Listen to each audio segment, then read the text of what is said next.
अखंड सौभाग्यवती भव। रुक्मिणी, तुमने सदैव कर्तव्यों का निर्दोष निर्वाह किया है, ऐसा नहीं है, लेकिन आज इस शुभ अवसर पर मैं ये कह सकता हूं कि तुम एक अच्छी पत्नी सिद्ध हुई हो।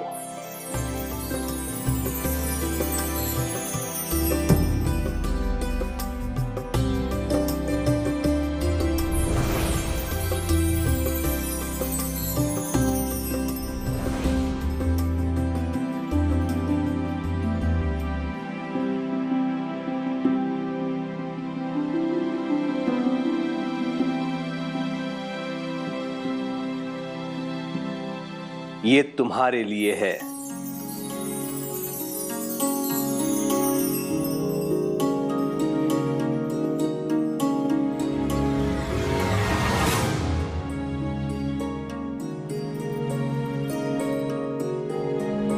सुखी भव। केशव, चिरंजीवी भव।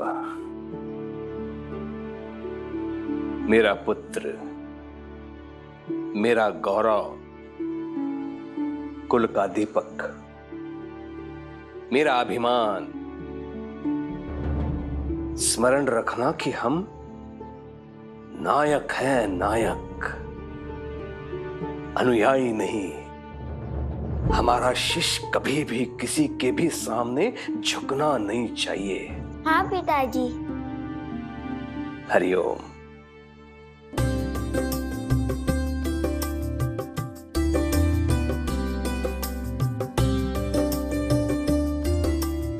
और ये है तुम्हारे लिए।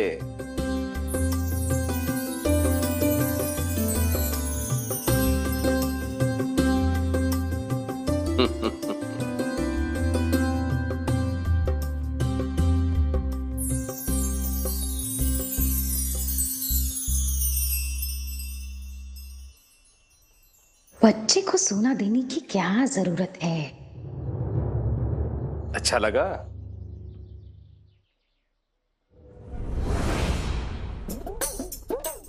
क्यों? हाँ? अपना उपहार नहीं देखोगी? हाँ दादा।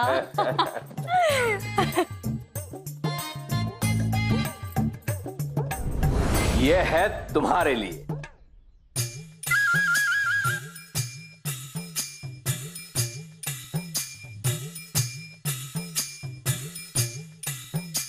लो, देखो।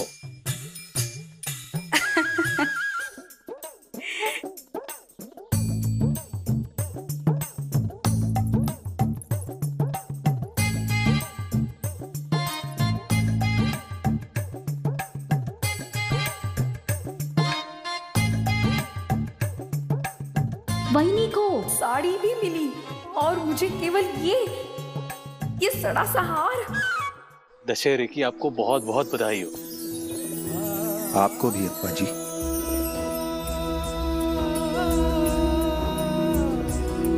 दशहरे की ढेर सारी शुभकामनाएं। आपको भी भाईजामा। मेरी तरफ से भी बहुत बहुत बधाई हो। बहुत सारी शुभकामनाएं आज जी।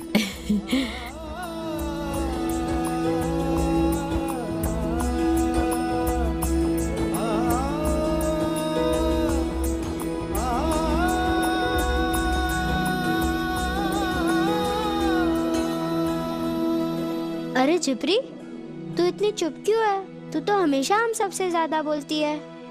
कुछ सोच रही हूँ क्या? आज द्वारका माई में सबसे अच्छा दशहरा मनाएंगे हम। आओ मेरे साथ।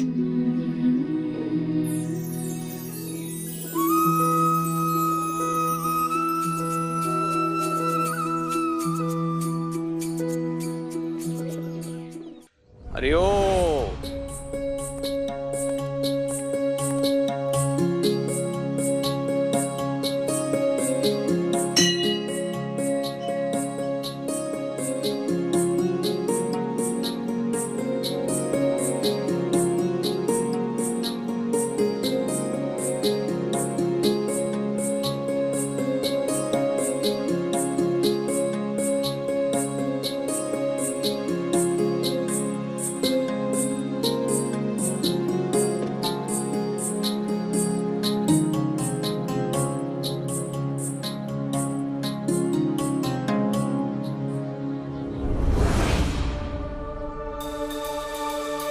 तुम दोनों सतर्क रहो।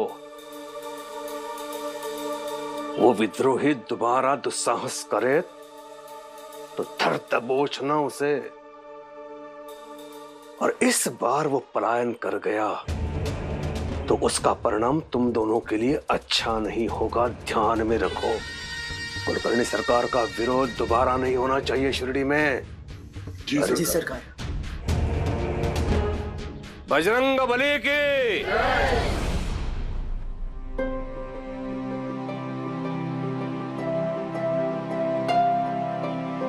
सब शिरडीवासियों को दशहरे की बहुत सारी शुभकामनाएं। हरिओम।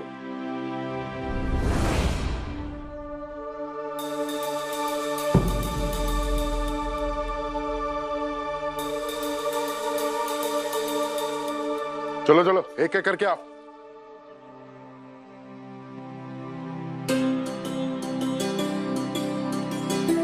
दशहरे की शुभकामनाएं। तुम्हें भी बहुत सारी शुभकामनाएं मौसी।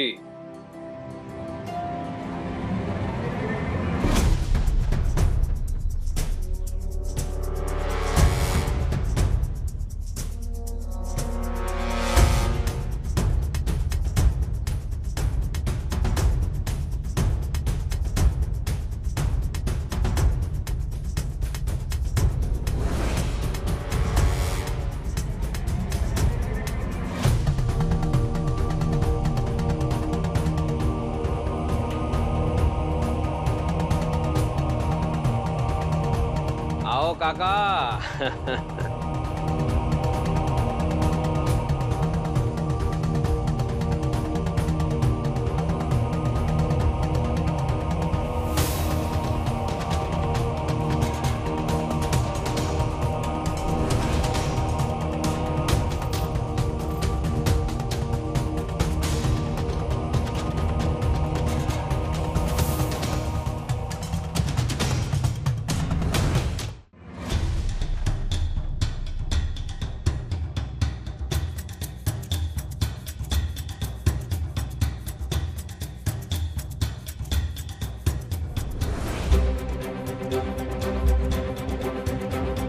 रुक जाओ।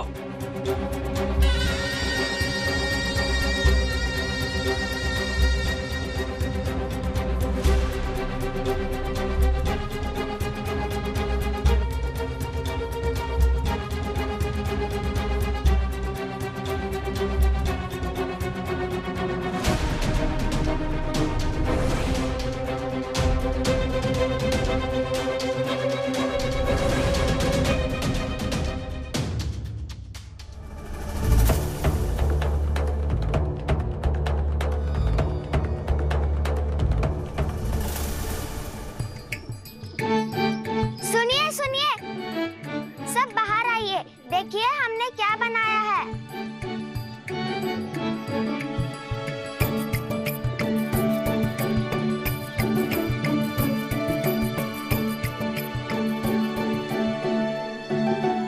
ये रावण तो हम लोगों ने बनाया है। तुम बच्चों ने इसमें क्या किया है? अपने छात्रों को कम मत समझिए अध्यापक जी। इनकी सोच ऐसी है कि इनके जैसी ऊंची उड़ान मैं और आप भी नहीं भर सकते। हम इस रावण की बात नहीं कर रहे हैं, हम इसकी बात कर रहे हैं।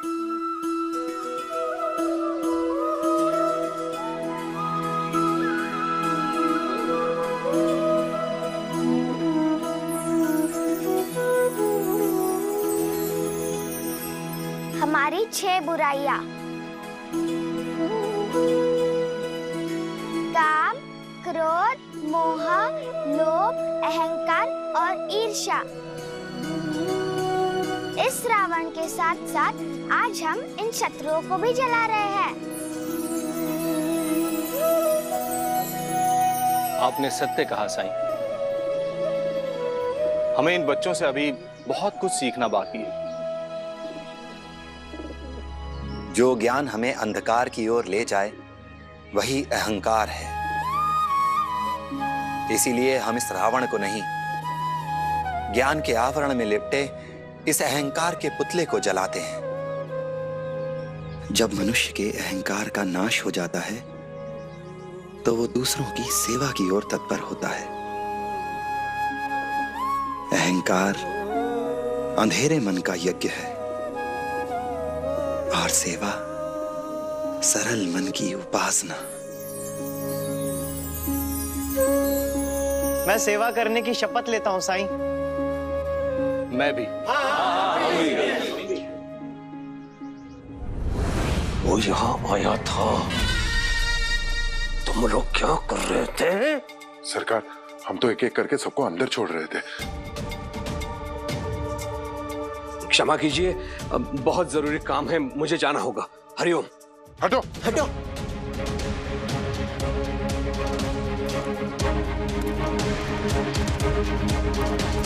चलो उठाओ।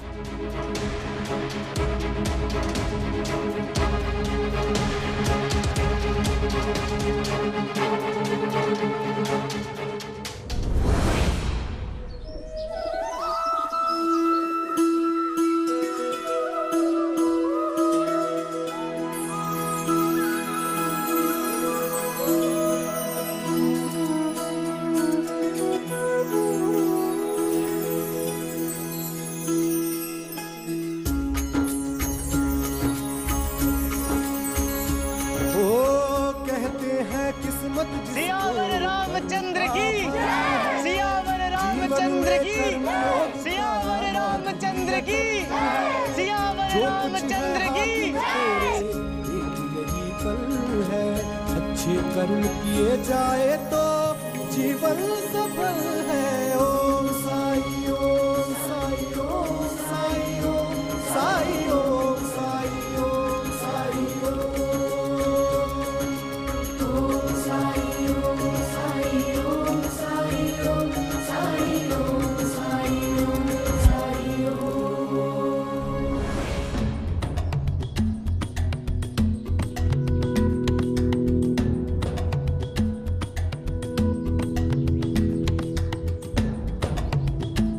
अंता पंता, घर की सुरक्षा बढ़ा दो। जी सरकार।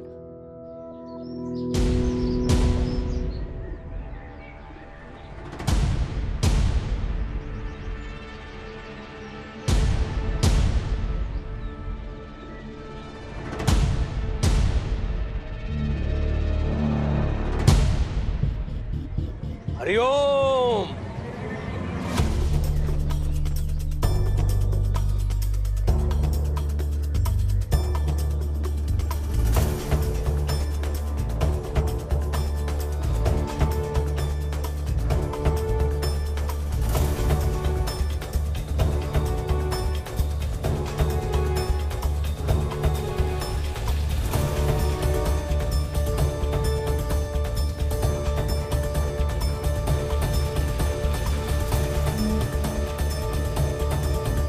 हरिओम।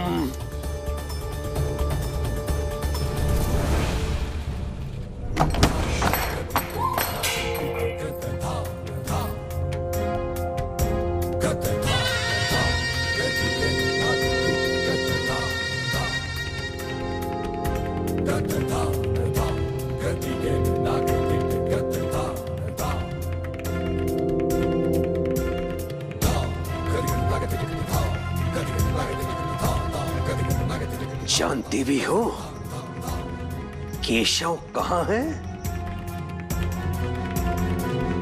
बोलो।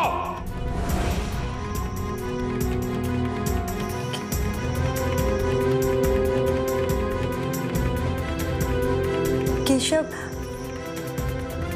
आज दशहरा है ना, तो बाहर और बच्चों के साथ खेल रहा होगा।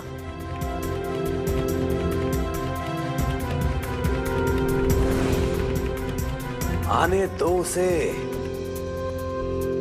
देखना मैं उसके साथ क्या करता हूं।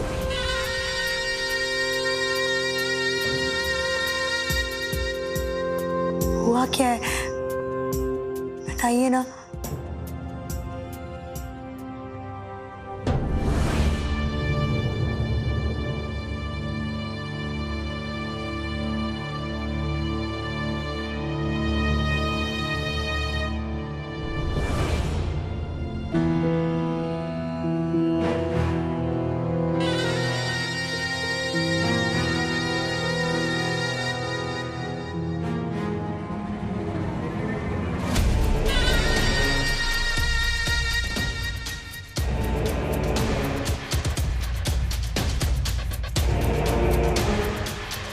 कहां से आ रहे हो? मैं दोस्तों के साथ खेल। कौन कौन मित्र थे? तात्या, टिया पगजी, वो मोनी,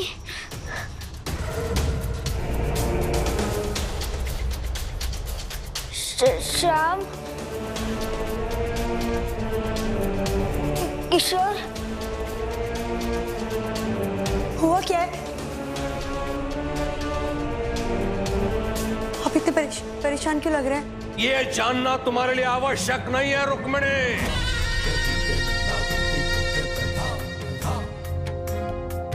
इतना स्मरण रहे कि मुझे घृणा है असत्य से।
क्या हुआ माँ? पिताजी इतने गुस्से में क्यों हैं? काश मुझे पता होता। कहीं ऐसा तो नहीं कि इन्हें किसी ने बता दिया है कि केशव साईं से मिलने जाता है? नहीं, अगर ऐसा होता तो वो आसमान सर पे उठा चुके होते। ऐसी बात अधूरी छोड़कर नहीं चले जाते।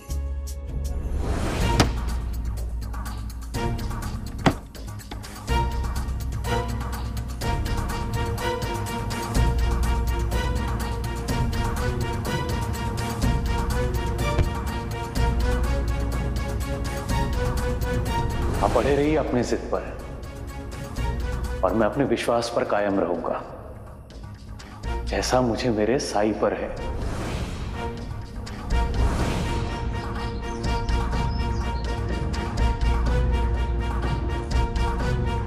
आज शिरडी के गरीबों को एक उम्मीद मिल गई, एक नया वैध मिल गया। इतने सालों से जिस कुएं की मैं खुदाई कर रहा था, उस पे पानी लाना किसी के बस की बात नहीं है।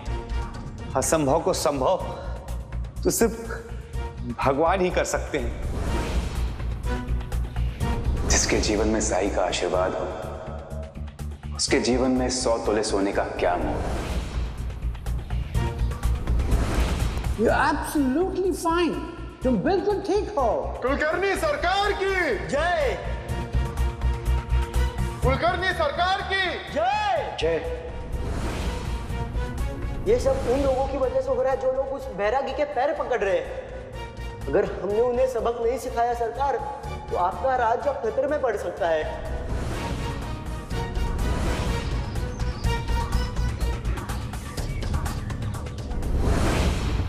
नहीं, अभी नहीं। केशव पर दृष्टि रखूंगा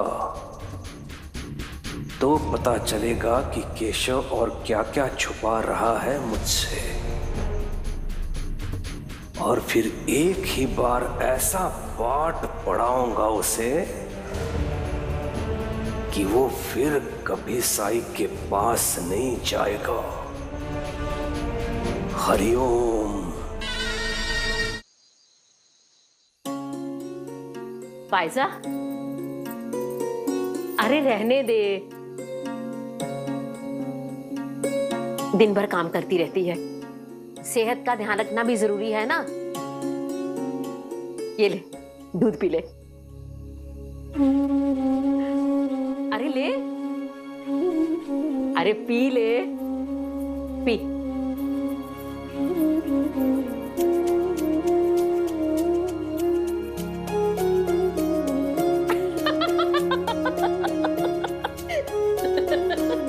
क्या हुआ आई? देख,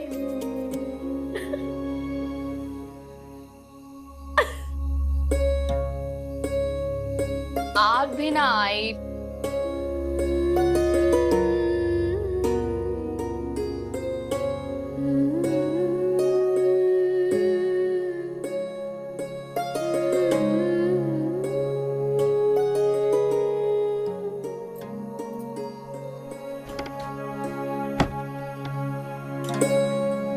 फायजा, इधर आ।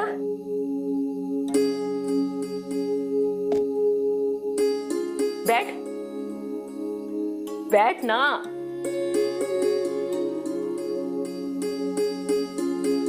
ये देख, मैंने यमुना के लिए झुमके लिए हैं, अच्छे हैं ना? बेटी कहा है तूने उसे, तो साधारण सी साड़ी तो नहीं दे सकते ना? क्या सोच रही है कि एक कंजूस कैसे बदल गई, है ना? नहीं आई, मैंने कभी आपके बारे में ऐसा ना सोचा, ना कभी सोच सकती हूँ। किस मिट्टी की बनी है तू? ये कैसे संस्कार दिए तेरे माता पिता ने? मैंने इतनी खरी खोटी तुझे सुनाई, क्या कुछ नहीं कहा, फिर भी तेरे दिल में मेरे प्रति लेश मात्र भी गुस्सा नहीं। आई, रोइए मत, इससे अच्छी तो आप मुझे डांटते हुए लगती थी। वो कहते हैं किस्मत जिसको कर्म का फल है, जीवन में कर्म योग का मार्ग ही अटल है। जो कुछ है हाथ में तेरे यही फल है, अच्छे कर्म किए जाए तो जीवन सफल है। ओम बाबा, मुझे चिमटी काटो, मैं कहीं सपना तो नहीं देख रहा।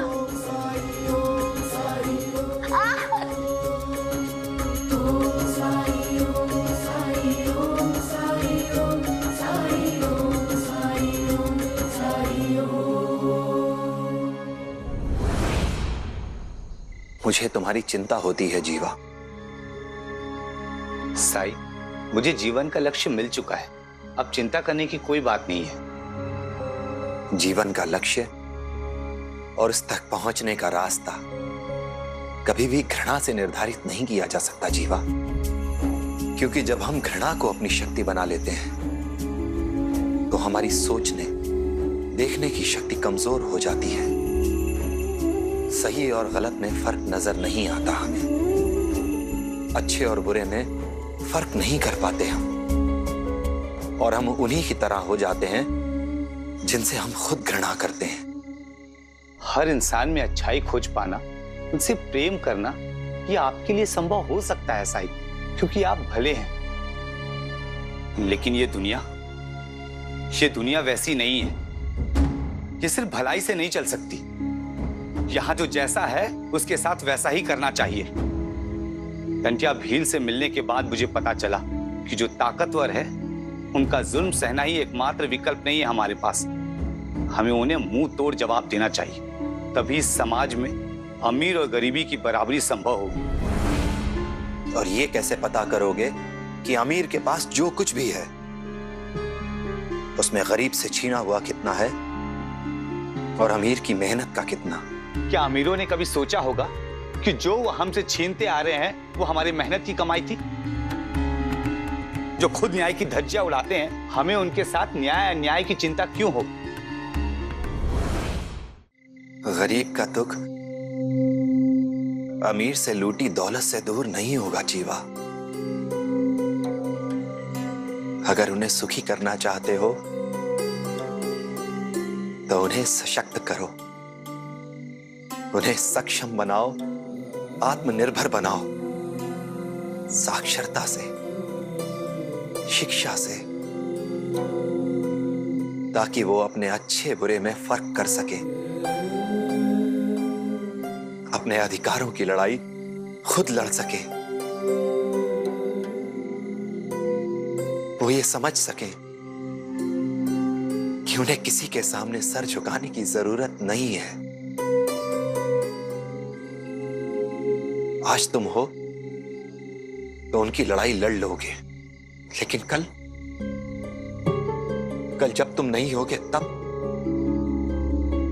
तब एक बार फिर उन्हें किसी जीवा, किसी टंट्या भील का इंतजार करना होगा। हिंसा का कोई अंत नहीं है और अहिंसा हिंसा से कहीं ज्यादा ताकतवर। साई, मैंने आपसे कहा ना, आप बहुत भोले और भले हैं। इससे पहले मुझे कोई देख ले, मैं आपसे बाद में मिलता हूं साई, बाद में मिलता हूं।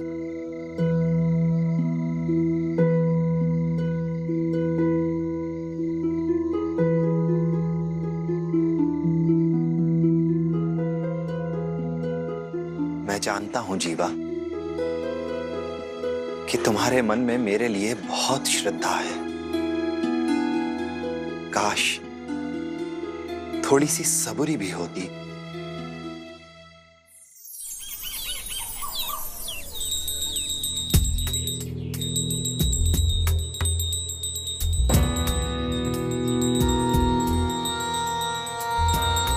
इनका गुस्सा तो अब तक शांत नहीं हुआ है, पर आखिर इनके गुस्से की वजह क्या है?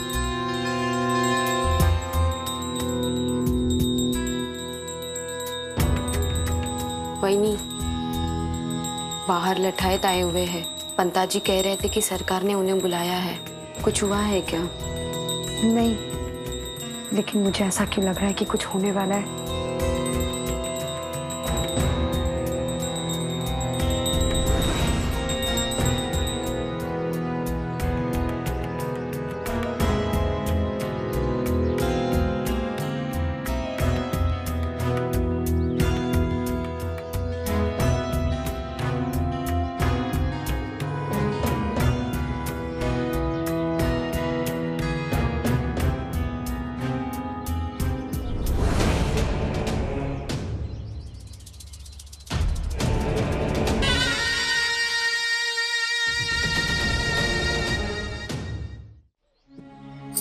भाई साहब का वहीनी, ये साड़ी कैसी लगेगी मेरी यमुना पर?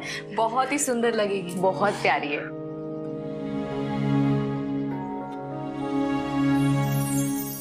आओ।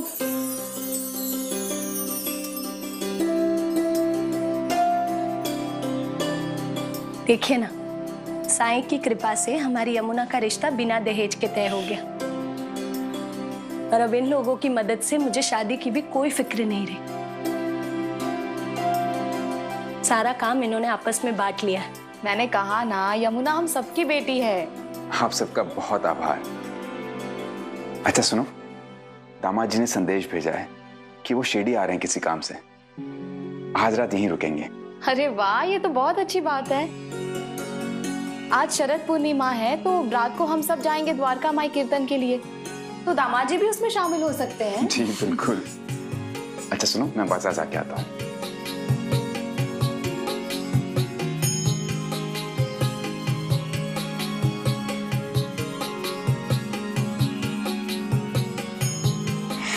जीजा जी की आने की बात सुनकर आपके चेहरे पे कैसे इंद्रधनुष खिल गया है। चुप कर तू, कुछ भी बोलती रहती है। और वैसे भी मुझे रसोई में बहुत काम है, मैं जा रही हूँ।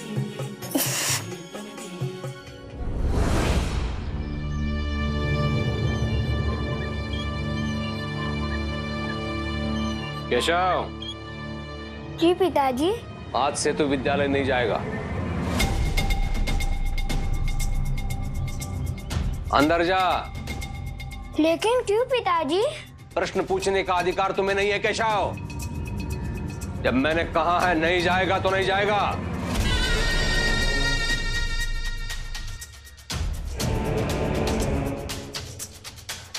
समझा दे इसे,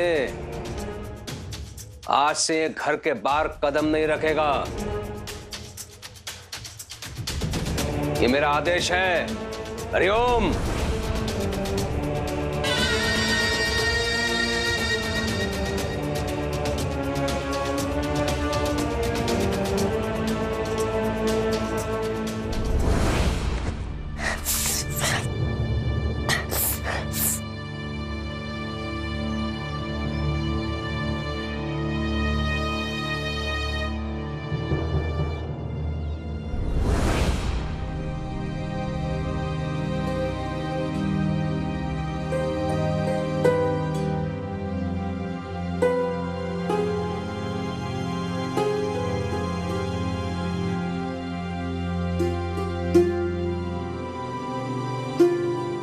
यमुना चली जाएगी ये सोचकर रो रही हो ना?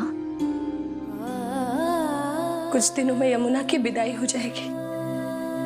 बाकी दो बेटियां भी विवाह करके अपने ससुराल चली जाएंगी।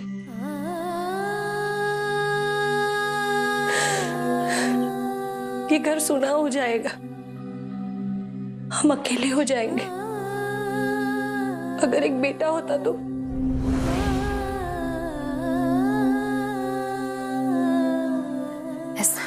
नहीं भाई साहब का ऐसा नहीं है कि मैं अपनी बेटियों से प्यार नहीं करती। खंडोबा की कृपा से आपको बेटा है। आप मेरी चिंताएं नहीं समझ पाएंगी। बुढ़ापे में कौन होगा हमारे साथ, कौन बनेगा हमारा सहारा। जिस समय मुझे अपनी बेटियों की सबसे ज्यादा जरूरत होगी तब वो मेरे पास नहीं होंगी।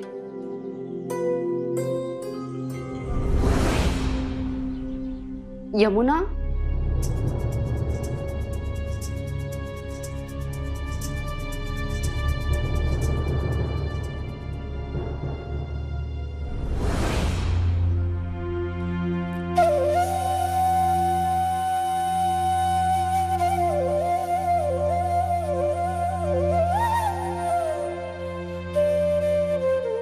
पिताजी को क्या हो गया? मुझ में गुस्सा क्यों कर रहे हैं?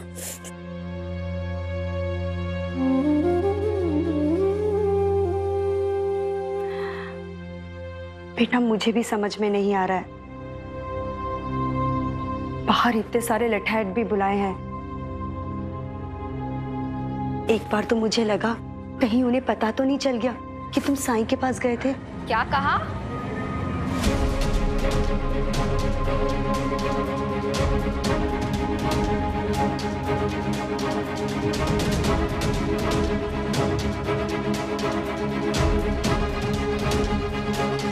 कहीं शिवताई ने सुन तो नहीं लिया?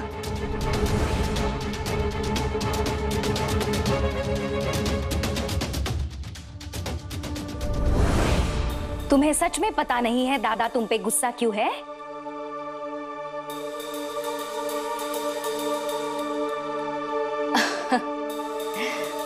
मैं बताती हूँ केशव बेटा, दादा को पसंद नहीं है तुम्हारा राह चलते बच्चों के साथ ऐसे खेलना। पर बच्चा इसमें गलती तुम्हारी बिल्कुल नहीं है, गलती तो इसकी है।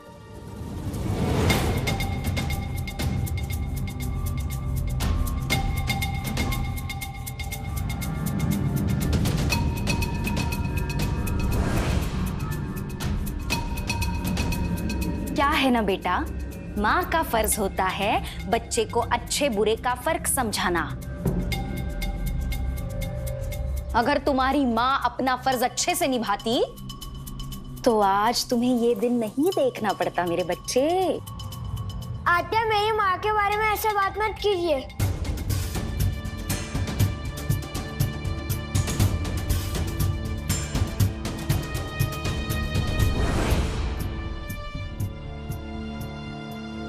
इनसे अच्छी माँ किसी की नहीं हो सकती।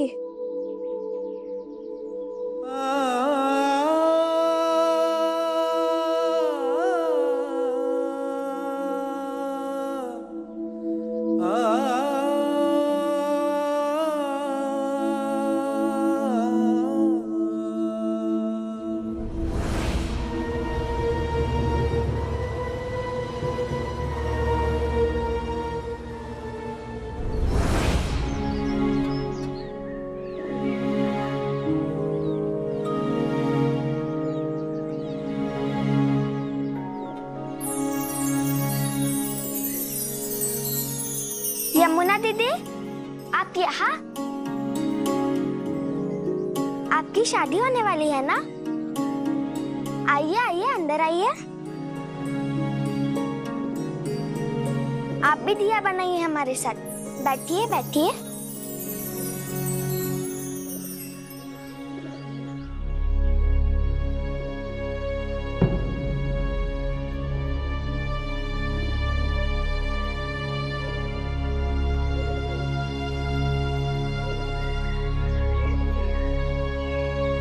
यमुना, कुछ पूछना चाहती हो? हाँ साईं। साईं, क्या इस समाज में, इस संसार में बेटियों का कोई मूल्य नहीं? मूल्य है, बिल्कुल है,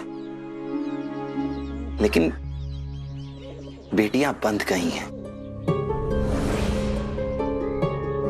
समाज के बनाए नियमों में, उनके दायरों में उन्होंने बांध लिया है खुद को।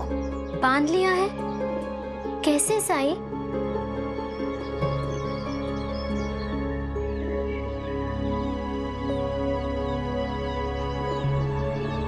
समाज के बनाए नियम इन दायरों को अपनी किस्मत मानकर, खुद को बराबर न मानकर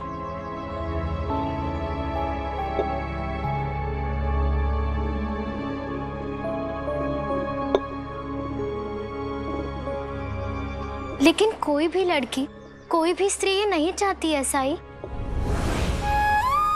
यमुना,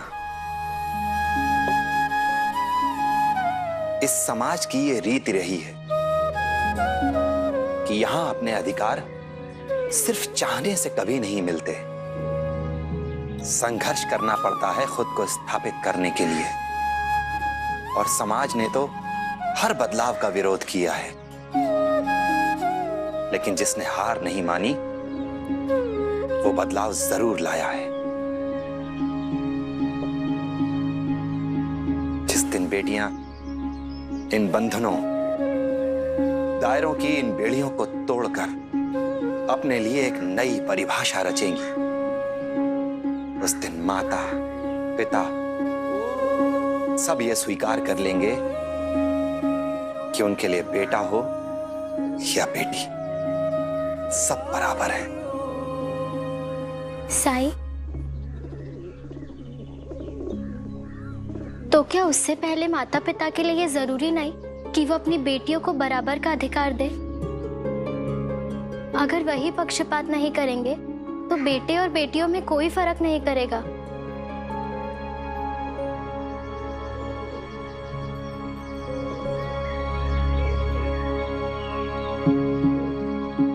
यमुना, माता पिता भी तो समाज के उन्हीं नियमों के दायरे में पले बड़े हैं। अगर तुम ये आशा लेकर बैठी रहोगी कि माता पिता कोई बदलाव लाएंगे तो कभी कुछ नहीं बदलेगा। आज तुम बेटी हो, तुम परिवर्तन की शुरुआत करो ताकि आने वाले समय में तुम्हारी बेटी को इन प्रश्नों के उत्तर न ढूंढने पड़े, ताकि उसे ये कभी ना लगे कि वो अपने माता पिता का ध्यान नहीं रख सकती, क्योंकि वो एक बेटी है।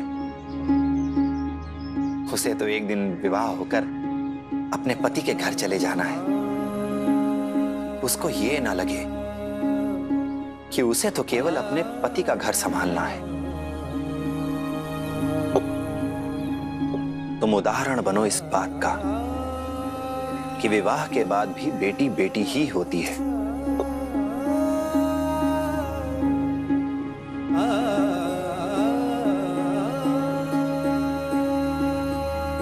अपने घर, अपने परिवार पर उसका पूरा अधिकार है और जिम्मेदारी भी। भविष्य के लिए नींव तो आज ही रखनी होगी और जिसे परिवर्तन चाहिए, परिवर्तन की उस धारा का स्रोत भी उसे ही बनना होगा।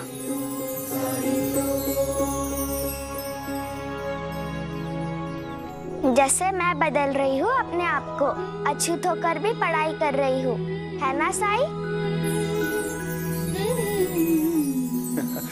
हाँ लक्ष्मी, तुम तो सबके लिए एक उदाहरण हो।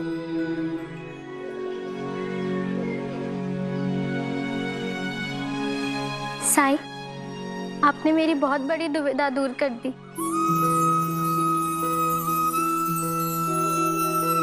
मैं जब भी आई बाबा की आंखों में आंसू देखती थी, मुझे मेरे विवाह की खुशी से ग्लानि होने लगती थी। स्वार्थी समझने लगी थी मैं अपने आप को। पर आज आपने मुझे सही मार्ग दिखा दिया।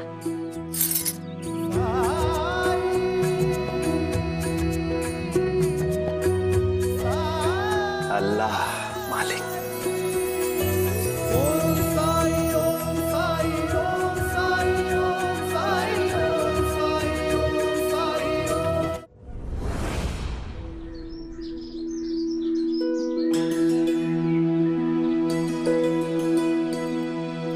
अरे वाह बायजामा, आज इतने सारे पकवान।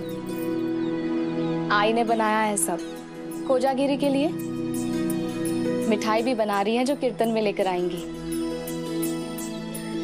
जानते हो साई, आई ने सब कुछ मेरी पसंद का बनाया है। धैर्य से किसी पर विजय पाने का सबसे अच्छा उदाहरण है आज जी।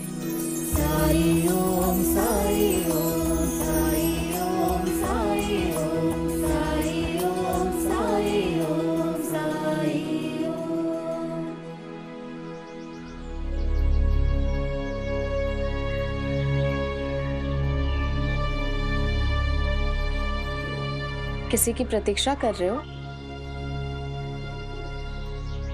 हाँ बायजामा, है कोई जो अपने सही मार्ग से भटक गया है।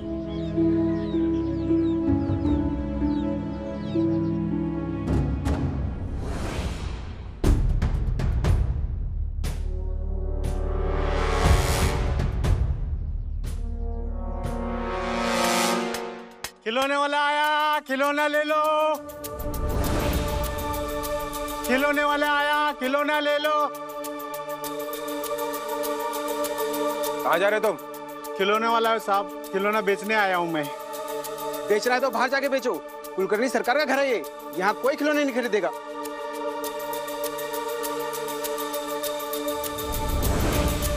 गरीब आदमी हो साहब, खिलौना ले लो ना। तो हम क्या करें? बेचना है तो बाहर बेचो जाके।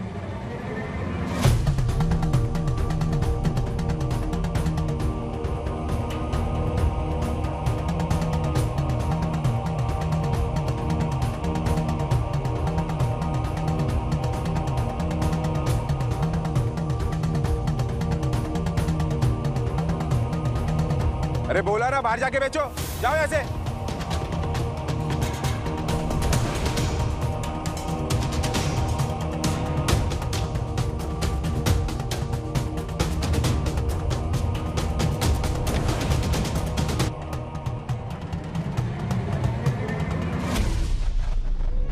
जीवा, लेकिन वो ऐसा क्यों करेगा जिससे उसको ही नुकसान पहुंचे?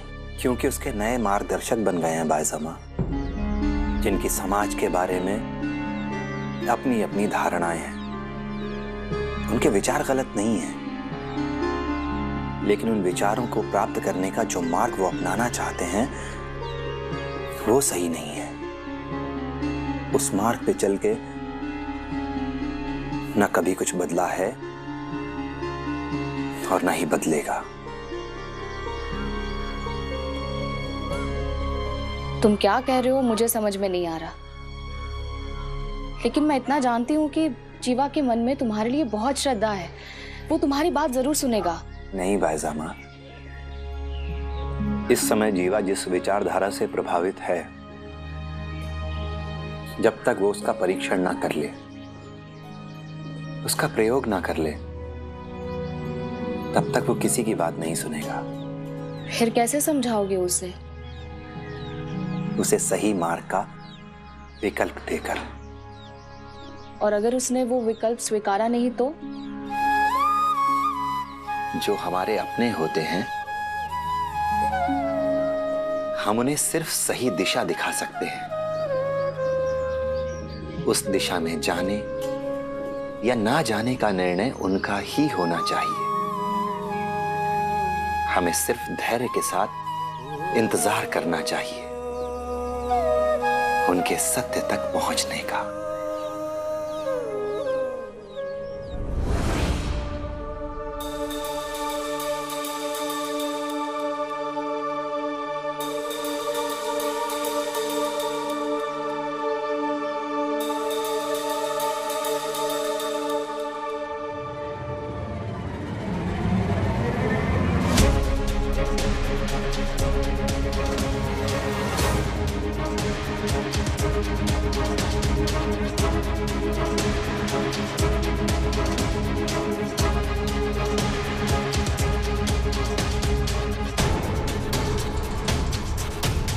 इसे यहां किसने रखा?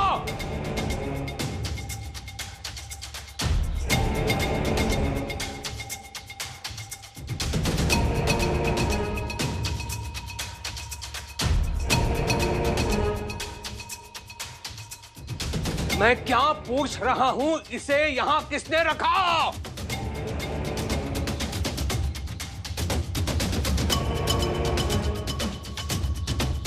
तुम सबसे तो मैं बाद में निपटूंगा।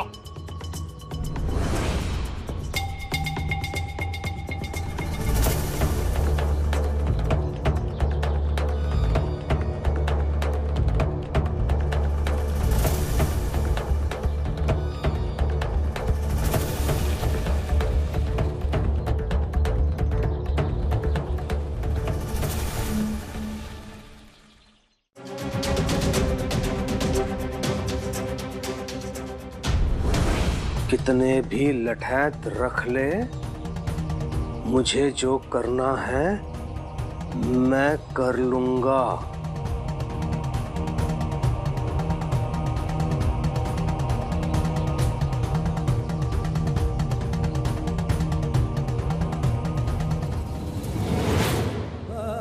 इस किसान के खेत नष्ट किए जाएं, आग लगा के।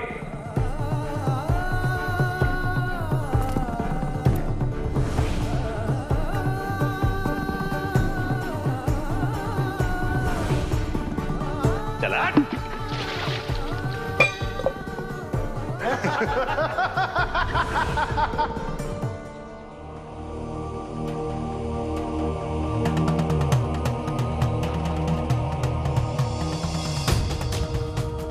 आज रात उन सभी लोगों का बदला लूंगा जो अमीरों द्वारा प्रताड़ित किए गए हैं।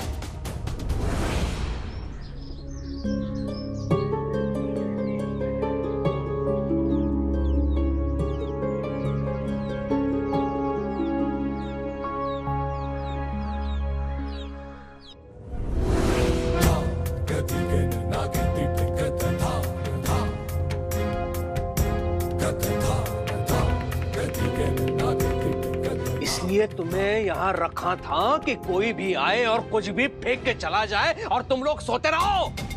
त्योहार के कारण बहुत भीड़ थी सरकार। कहां से उठा के लाए हो इन्हें? गधे हो सबके सब।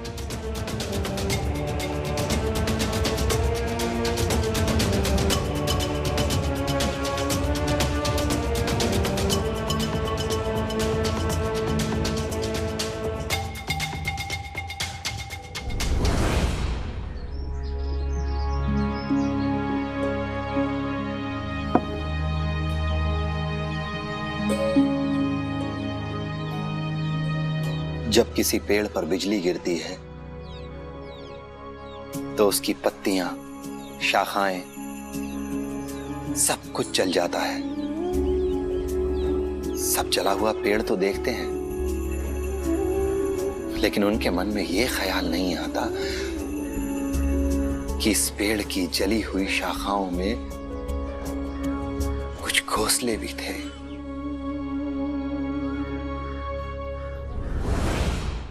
बाबा, बाबा, जीजा जी आ गए।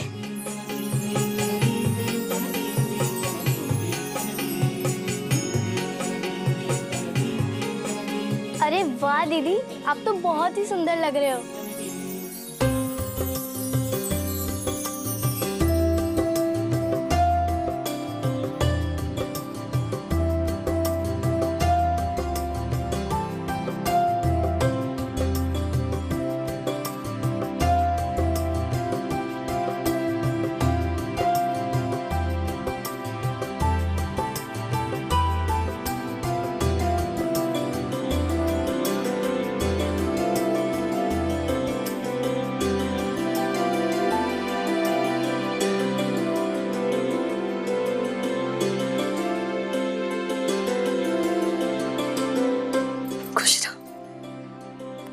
खुश रहो। जीजा जी आ गए।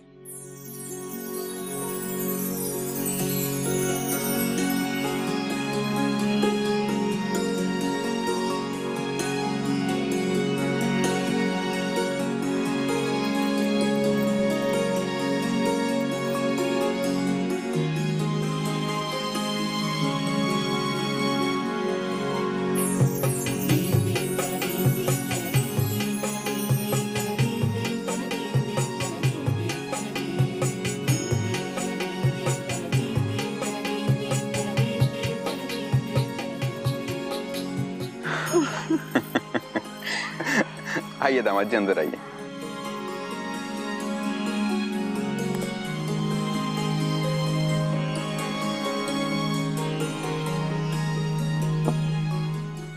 मैं यहाँ एक गोपनीय काम के लिए आया हूँ, किसी को बताइएगा नहीं।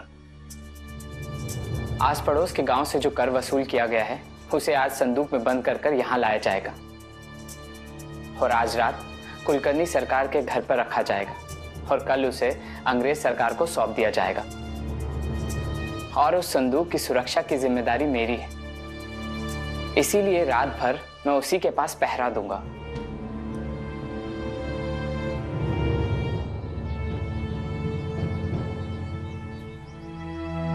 तो आज रात आप यहाँ नहीं रुकेंगे? मेरे वरिष्ठ अधिकारी मुझ पर बहुत विश्वास करते हैं और आपको तो पता चल ही गया होगा कि अभी कुछ दिन पहले ही मेरी तरक्की हुई है और उस नाम को मैं खराब नहीं कर सकता। इसीलिए मैं अभी मिलने चला आया, क्योंकि एक बार वो संदूक कुलकर्णी सरकार के घर पहुंचा, उसके बाद मैं एक क्षण भी वहां से हट नहीं पाऊंगा। दामाद जी, हम जानते हैं कि आपकी व्यस्तता क्या है, लेकिन हमारा आपसे केवल एक ही निवेदन है। आज कोजागिरी के दिन आप हमारे साथ चलकर एक बार साईं से जरूर मिल लें।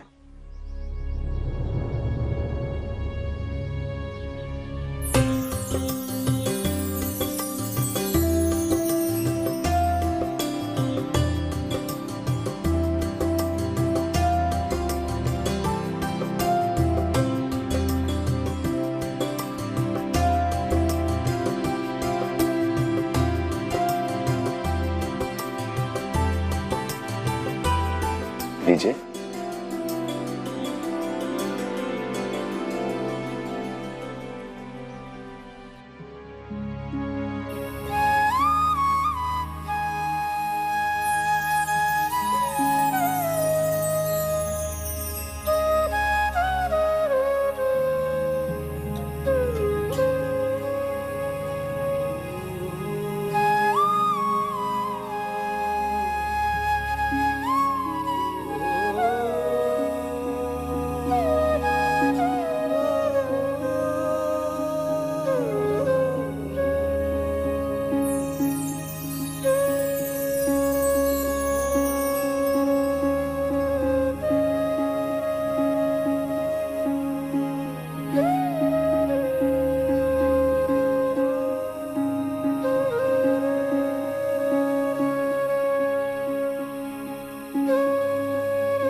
चांद को प्रणाम क्यों किया साईं? तुमने क्यों किया? क्योंकि तुमने किया। आज कोजागिरी पूर्णिमा है। ये कोजागिरी पूर्णिमा क्या होती है साईं? आओ बताता हूँ।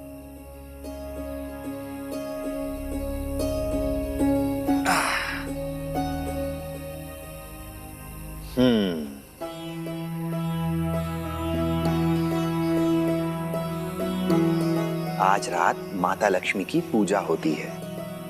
लोगों का मानना है कि आज सारी रात चंद्रमा से अमृत बरसता है।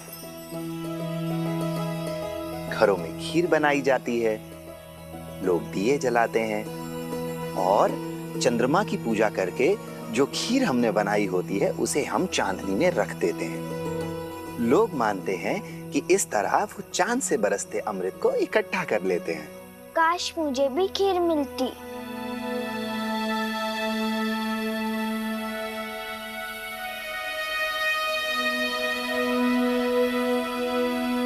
तुझे खीर चाहिए? जानती है, आज रात लोग सोते नहीं हैं। उनका मानना है कि जो लोग जागते हैं माता लक्ष्मी उनके घर जरूर आती हैं। इसीलिए वो लोग रात भर कीर्तन करते हैं और वहां कीर्तन में तुझे खीर जरूर मिलेगी। सच?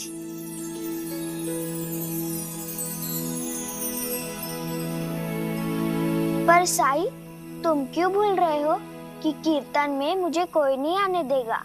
आज रात द्वारका माई में जो कीर्तन है, ना तो तुझे वहां आने से कोई रोक सकता है और ना खूब सारी खीर खाने से।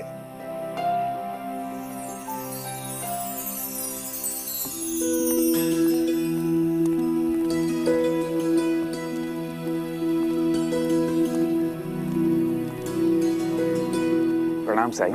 प्रणाम। कैसे हो विष्णु? अच्छा हूँ। और तुम्हारे माता पिता? ठीक है। आज रात कीर्तन के लिए तो रुकोगे ना? कल बहुत जरूरी काम है, रात जगकर नहीं बिता सकता। काम का बहुत भार भी है और वैसे भी पूजा पाठ के लिए समय ही कहाँ है।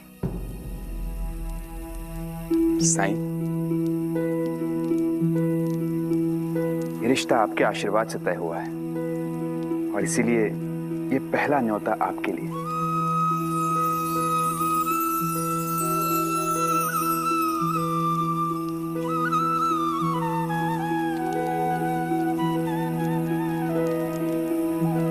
मुझे निकलना होगा, देर हो रही है। दामाद जी, कार्य में कोई विलंब नहीं होना चाहिए, आप चलिए।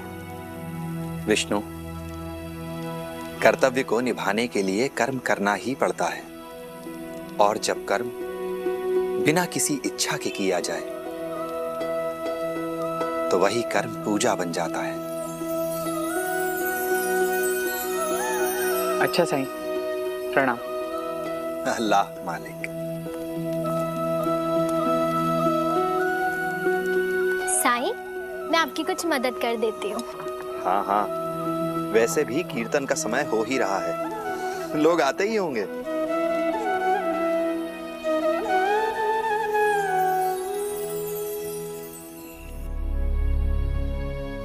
धन्यवाद, यहाँ से अब मैं संभाल लूंगा।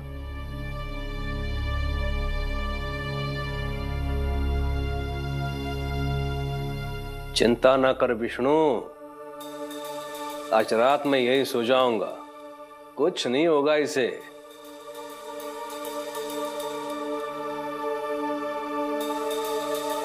ठीक है। हरिओम।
कितने भी लठैत रख ले, मुझे जो करना है मैं कर लूंगा।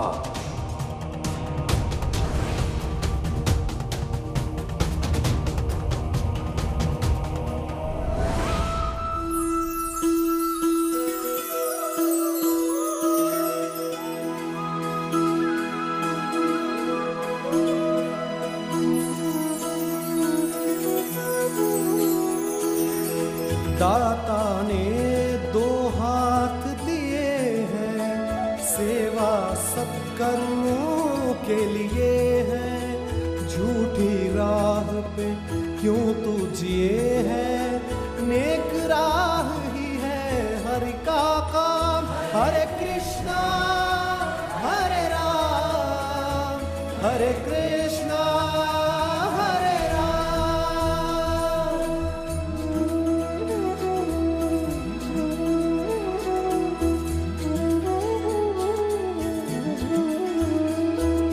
चोरी चकारी काले धंधे, विष के वृक्ष है जान ले बंदे।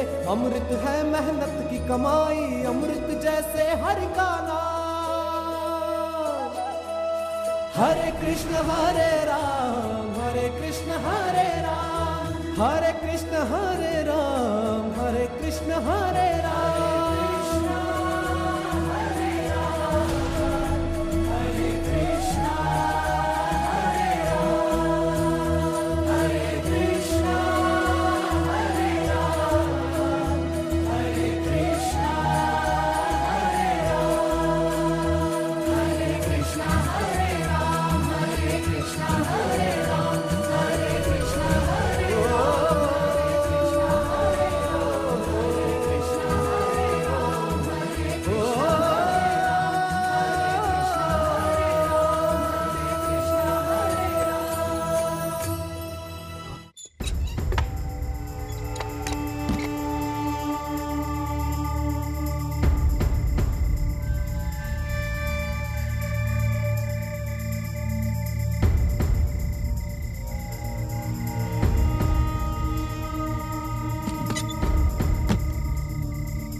अंग्रेजों का नौकर, इसने संदूक कहां रखा होगा?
कितने भी लठैत रख ले, मुझे जो करना है मैं कर लूंगा।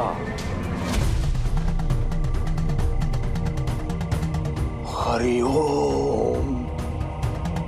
जीवा, मुझे पहले जैसा जीवा मत समझना कुलकर्णी। मैं तेरा काल बनकर आया हूं। तो वो तू था मुझे धमकियां भेजने वाला?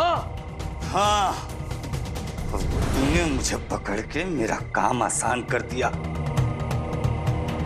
क्या? तेरे लिए तो मैं अकेला ही बहुत हूं जीवा। बोल, किसके साथ है, सिपाही या टंट्या बिल? क्योंकि इतना बड़ा दुस्साहस तू अकेले नहीं कर सकता, लेकिन तूने बहुत बड़ी भूल कर दी है। तेरा लोभ ही आखिर तुझे ले डूबेगा ना। लोभ की बात तेरे मुंह से शोभा नहीं देती कुलकर्णी, क्योंकि लोभ के कारण तूने अंग्रेजों का साथ दिया और अपने लोगों को लूटा। और मैं यहाँ आया हूँ इसे लूटने, ताकि इसे दोबारा गरीबों में बांट सकूं। अच्छा,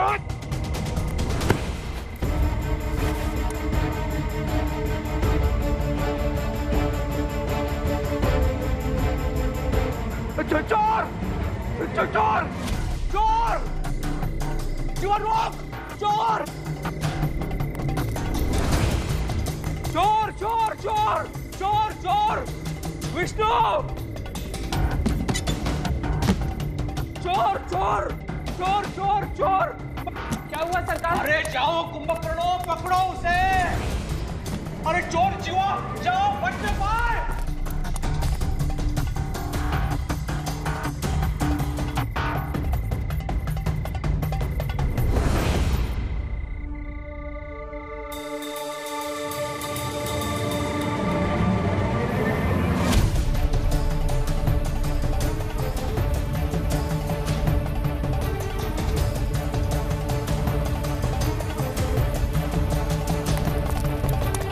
रुक जाओ, मैं कहता हूँ रुक जाओ।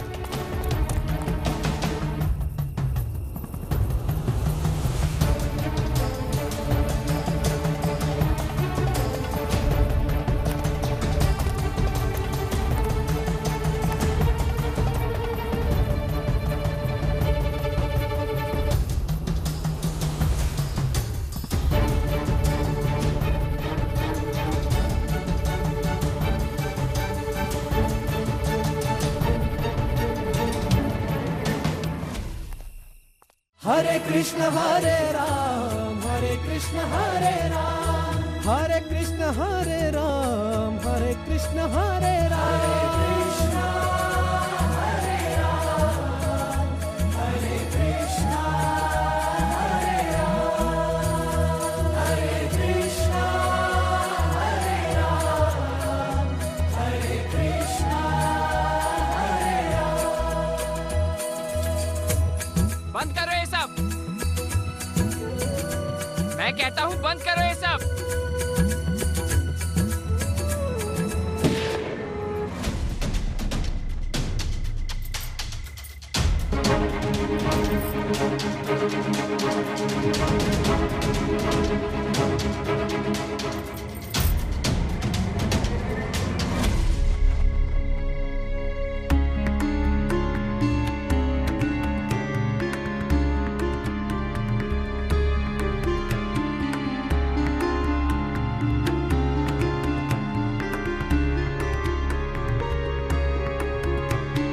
कीर्तन में गोली चला दी।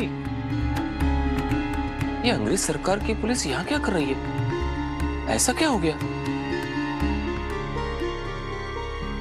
क्या आप जानती नहीं, ये द्वारका माई है और यहाँ कीर्तन चल रहा है, और यहाँ के गोली चलाने का क्या मतलब है? ये मेरे होने वाले दामाद हैं। इनका यमुना के साथ विवाह तय हुआ है, और मैं ये बात जानता हूं कि ये कुछ भी अकारण नहीं करेंगे। कीर्तन के बीच में आकर गोली चलाकर तुम्हें कीर्तन रोकना पड़ा तो जरूर कोई वजह होगी। बताओ विष्णु, क्या बात है? आपने कहा था ना कि अपने कर्तव्य पूर्ति के लिए कर्म ही पूजा है। मैं वही कर रहा हूं। मैं यहां एक चोर को ढूंढते हुए आया हूं। हमने तो कोई चोर आते नहीं देखा, और यहाँ तो सभी अपने लोग हैं। चोर अपनों में से भी हो सकता है।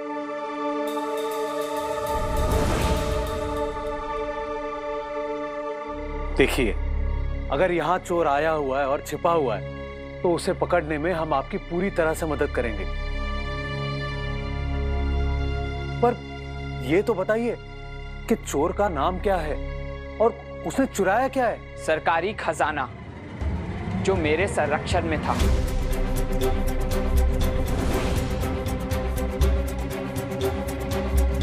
और उसे चुराने वाले का नाम है जीवा।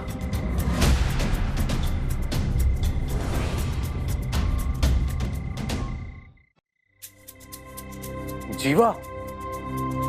असंभव, वो ऐसा कभी नहीं कर सकता। और जीवा तो यहाँ आया ही नहीं है।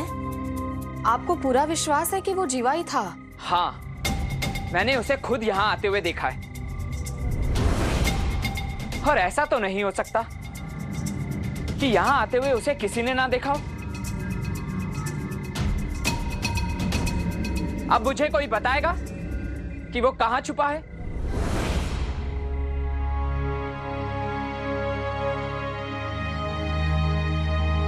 द्वारका माई में कुछ भी छुपा नहीं है विष्णु।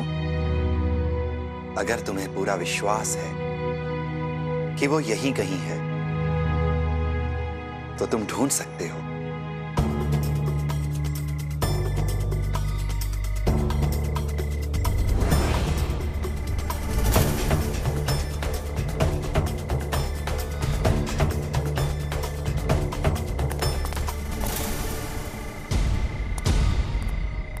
मैंने कहा था ना, ये देखो।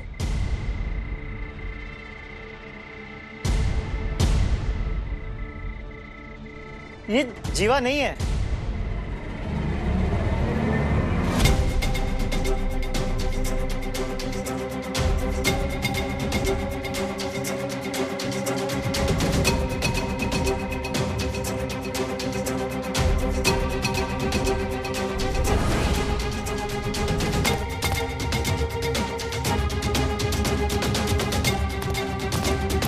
ये रहा जीवा।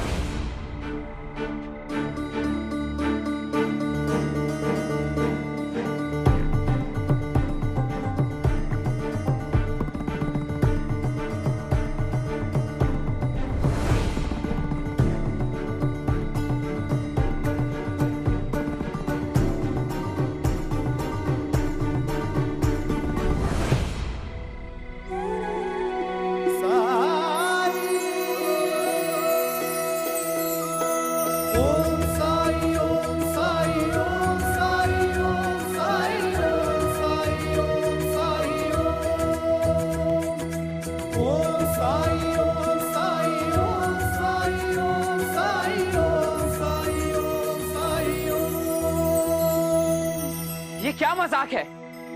विष्णु, तुम सब में जीवा को ढूंढ रहे हो, इसलिए तुम्हें हर इंसान में जीवा ही दिख रहा है। तुम जीवा में चोर ढूंढ रहे हो, इसलिए तुम्हें चोर ही दिखता है। सत्य कभी अधूरा नहीं होता, और सत्य अधूरा हो तो वो सत्य नहीं होता। सत्य तो संपूर्ण है, और संपूर्ण सत्य को समझने के लिए तुम्हें अपने पूर्वाग्रह का त्याग करना होगा। मैं यहाँ आपका प्रवचन सुनने नहीं आया हूँ।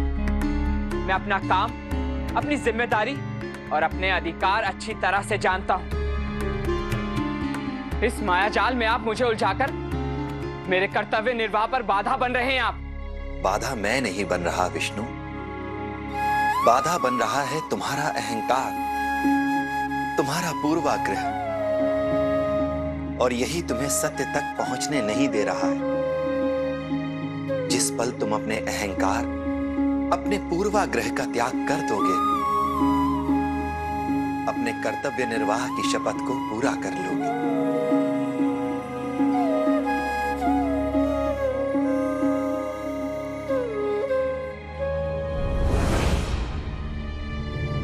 मुझ पर विश्वास कर इस सरकारी कोष की सुरक्षा की जिम्मेदारी सौंपी गई थी, जो कि अब चोरी हो चुका है, वो भी मेरी आंखों के सामने। मैं उसे पकड़ चुका होता। अगर वो कीर्तन में जाकर नहीं छुपा होता, पता नहीं क्या हुआ था। मुझे तो अभी तक समझ नहीं आ रहा है। हरिओम, दोष तुम्हारा नहीं है विष्णु, वो है ही ऐसा। इससे पहले बहुत लोगों को भ्रमित कर चुका है वो अपने माया जाल से। लेकिन वैसे तो बड़ा फकीर बना फिरता है। मैंने तो सुना है यहां आने से पहले वो झांसी में था, सैनिक बनके, अंग्रेजों का विरोधी। हरिओम। वो जीवा जब भाग रहा था, उसके हाथ में कुछ नहीं था। अगर संदूक होता तो मुझे दिख जाता। इसका मतलब यह है कि वो संदूक यही है। नहीं नहीं नहीं, मैं सभी जगह देख चुका हूं, कुछ नहीं है। मुझे लगता है उसके साथ कोई और था, उसका साथी। मतलब जीवा ने तुम्हारा ध्यान अपनी तरफ किया और वो साथी संदूक लेके भाग गया।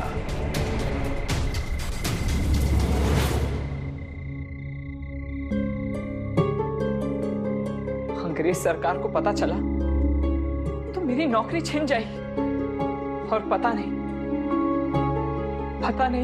मुझे क्या सजा देंगे। जीवा को शरण देकर साईं ने अपने पैरों पे कुल्हाड़ी मार दी है। अब साईं का पतन निश्चित है, लेकिन मुझे इसमें विष्णु की सहायता चाहिए होगी। इसे अपने पक्ष में बना के रखना होगा मुझे। हरिओम। विष्णु, तुम चिंता मत करो, इस संकट में मैं तुम्हें अकेला नहीं छोड़ूंगा। अंग्रेज अधिकारियों से जान पहचान है मेरी, मैं आऊंगा तुम्हारे साथ, चिंता मत करो। हरिओम।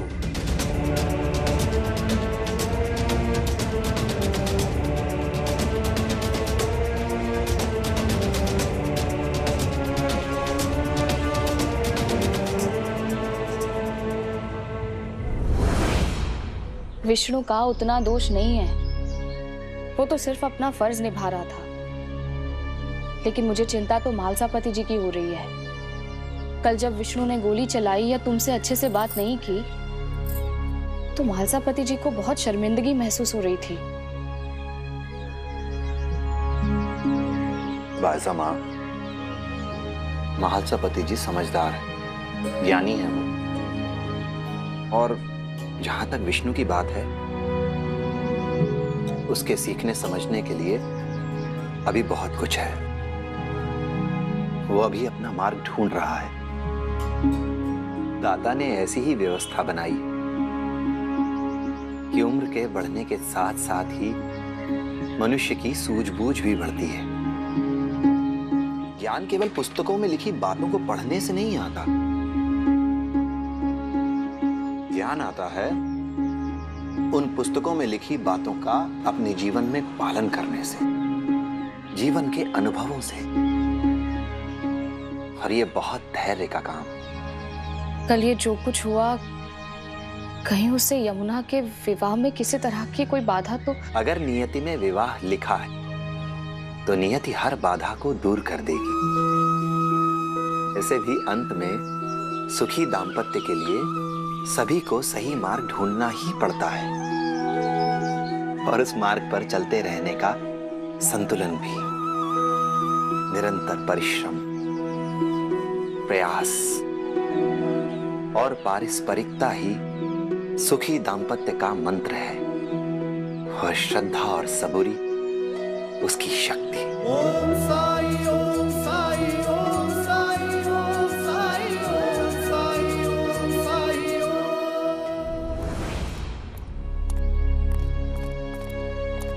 दामाद जी, आप अंदर जाइए, मैं यहीं प्रतीक्षा करता हूं। और आप चिंता मत कीजिएगा, साईं कृपा से सब अच्छा ही होगा।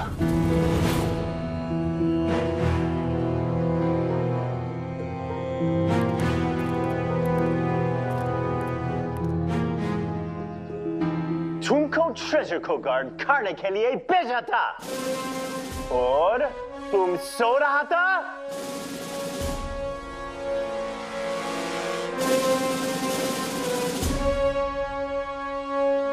मुझसे गलती हो गई सर। नहीं सरकार, विष्णु, इसमें विष्णु की कोई गलती नहीं है। हाँ, विष्णु की नहीं, तुम दोनों की है।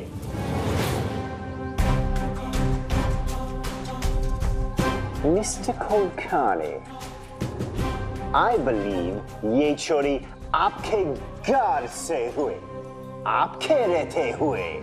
अगर आपसे नहीं संभाल रहा है, तो we will appoint a new administrator, नया मुखिया।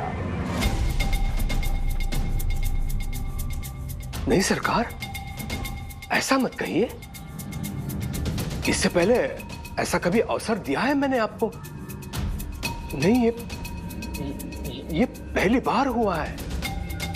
हर बार अपनी निष्ठा का परिचय दिया है आपको, आपके हर आदेश का पालन किया है मैंने।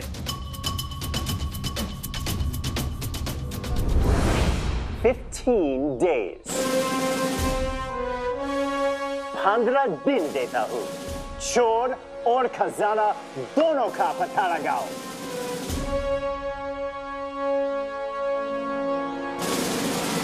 इसकी पनिशमेंट तुम्हारे लिए बहुत बड़ी हो सकती है। नौकरी खो जाएगी।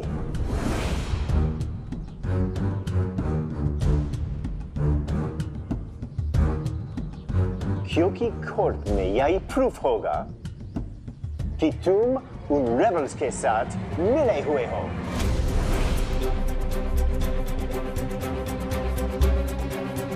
You will be called a traitor. गद्दार। गद्दार?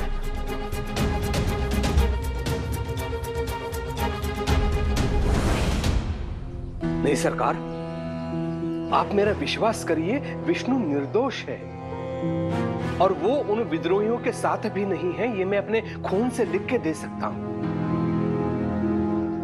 मैं विष्णु की हर संभव सहायता करूंगा सरकार। 15 दिन से पहले हम राजकोष और उस विद्रोही को आपके सामने प्रस्तुत करेंगे और अगर हम ऐसा नहीं कर पाए तो पूरी शिरडी उतना धन आपको लौटाएगी जितना धन उस संदूक में था।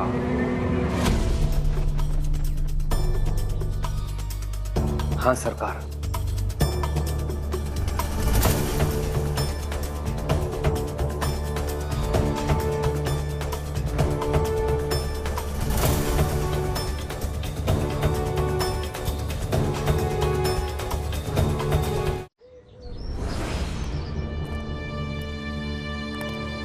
दामाजी, सब ठीक हो जाएगा। मुझे पूरा विश्वास है, साईं सब ठीक कर देंगे। साईं?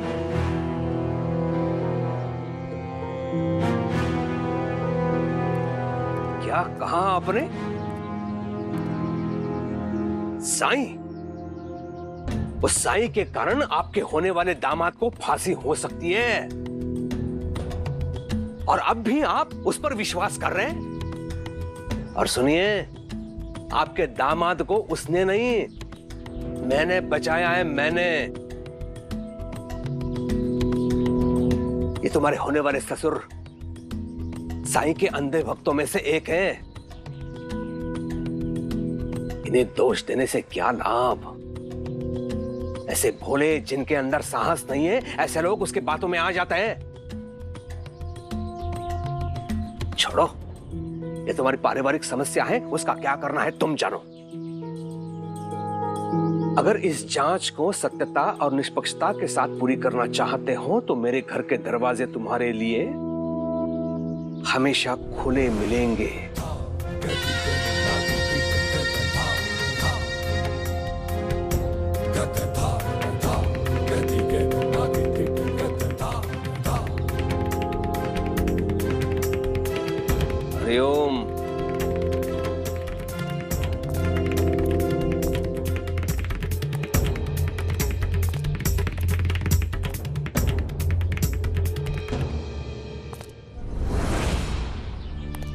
दामाजी, मैं साई को बहुत अच्छी तरह से जानता हूं। उन पे संदेह कर कर आपको कुछ भी प्राप्त नहीं होगा। आपकी ये अंधभक्ति मेरे किसी काम की नहीं। साईं मेरे कर्तव्य निर्वाह में बाधा बना है और इसमें मुझे कोई संदेह नहीं। आज उसी की वजह से मैं इतने बड़े संकट का सामना कर रहा हूं और आप कह रहे हैं वो मुझे बचाएगा। बचाने वाले तो कुलकर्णी सरकार है। अगर वो मेरे साथ ना होते तो मेरी आज ही नौकरी चली गई होती। बड़ी मेहनत से पाई है मैंने ये वर्दी। साईं ने मेरे बेटे को अपना भक्त बना के मुझे चुनौती दी है, उसका उत्तर अब मैं दूंगा, उसके अपने लोगों को उसके विरुद्ध करके। हरिओम। दामाद जी,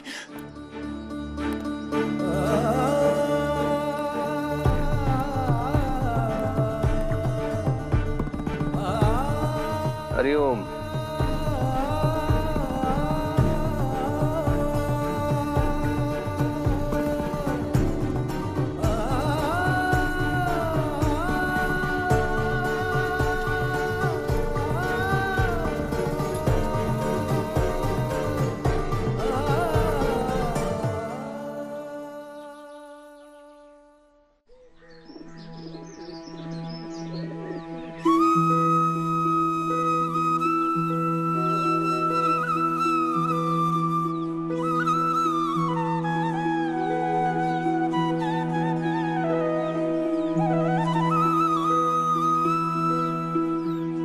जा।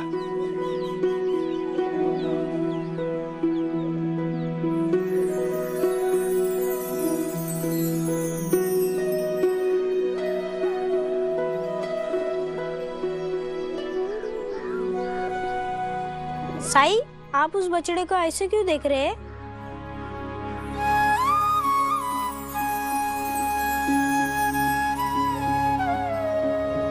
क्योंकि ये बछड़ा आज अपनी माँ के बिना पहली बार जंगल में घास चरने जा रहा है। मैं देखना चाहता हूं कि ये अपना रास्ता ढूंढ पाएगा या कि दिशा भटक जाएगा।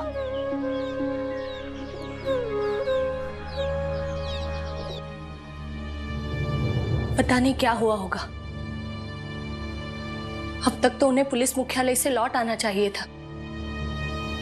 बाबा भी बहुत परेशान से लग रहे थे। कहीं कोई समस्या तो नहीं? जिस पर साई का हाथ हो उसे कोई समस्या हो ही नहीं सकती। और फिर तेरे तो विवाह का कारण ही साई है, तो चिंता मत कर, कुछ नहीं होगा।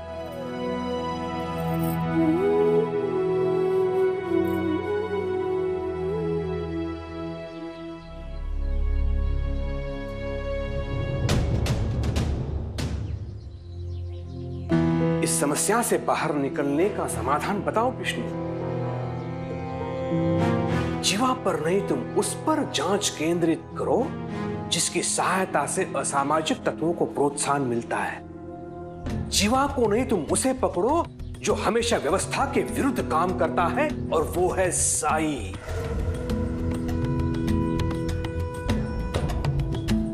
तुम्हारे साथ जो हुआ है वो पहली बार नहीं हुआ है। कुछ दिन पहले यहां चोर आए थे। उन्होंने अप्पा पाटिल की मां को ऐसी क्षति पहुंचाई कि वो अंधी हो गई। लेकिन साई ने लोगों को कोई पाठ पढ़ाया और चोरों को यहां से भागने दिया। मैं इस गांव का मुखिया हूं, लेकिन इस बात को उसने मेरे कानों तक पहुंचने नहीं दिया। वो जानता था अगर मुझे ये बात पता चल गई तो मैं चोरों को दंड दिलवा कर रहता।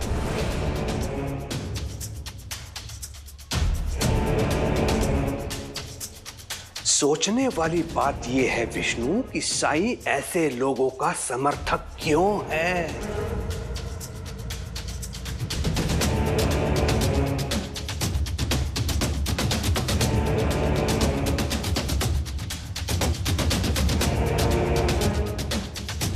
जीवा को ले लो। जीवा को खंडर की तरफ जाते हुए तुमने देखा? फिर क्या हुआ? साई ने क्या बताया कि वो खंडहर में है ही नहीं? फिर अपने शक्तियों द्वारा तुम्हें भ्रमित कर दिया उसने।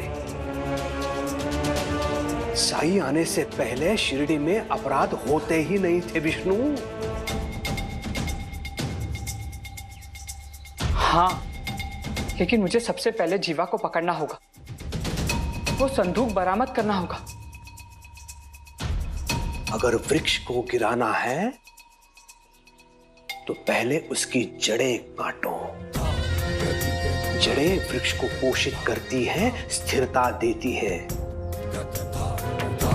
अपराध नाम के वृक्ष की जड़ें हैं साई। पर मुझे अपनी नौकरी बचाने के लिए जीवा चाहिए। साई को पकड़ो, जीवा अपने आप मिल जाएगा विष्णु। चोर के साथ साथ अगर उसका समर्थक भी मिल गया अंग्रेज सरकार को, तो ना केवल तुम्हारी नौकरी बचेगी बल्कि तुम्हें पदोन्नति भी मिलेगी। हरिओम। और जहां तक लोगों की बात है, उन्हें कैसे नियंत्रण में रखना है यह मैंने सोच लिया है। चलो।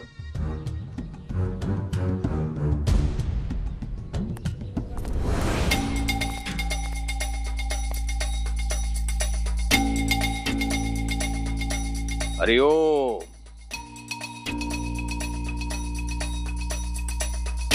बात बहुत गंभीर हो चुकी है।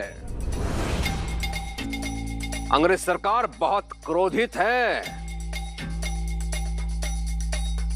कोष की चोरी शिरडी से हुई है, इसलिए उनका यह कहना है कि यदि कोष नहीं मिला तो उसका भुगतान शिरडी को करना पड़ेगा। क्या लौटा पाओगे उतना धन? उतना धन लौटाना पड़ा तो एक बात बता दूं तुम लोगों को, कुछ नहीं बचेगा। तुम लोगों के पास कुछ नहीं बचेगा। अगर कोई कोष का भुगतान नहीं करना चाहता है तो एक ही विकल्प है, विष्णु की सहायता करो जीवा को पकड़ने के लिए।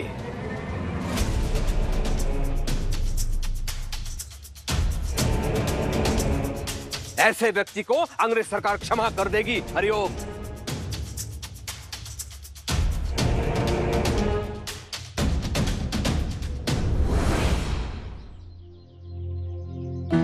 केवल 15 दिन, केवल 15 दिन है तुम लोगों के पास।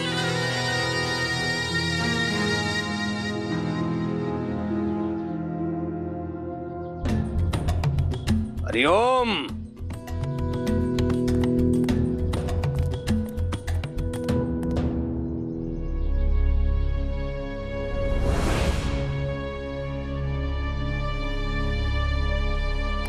विष्णु, देखो मैं तुम्हारी बात का समर्थन करूंगा, पर साई पर संदेह करना तुम्हारी सबसे बड़ी भूल होगी। मुझे मेरा काम मत सिखाइए, मैं जानता हूं मुझे कैसे काम करना है।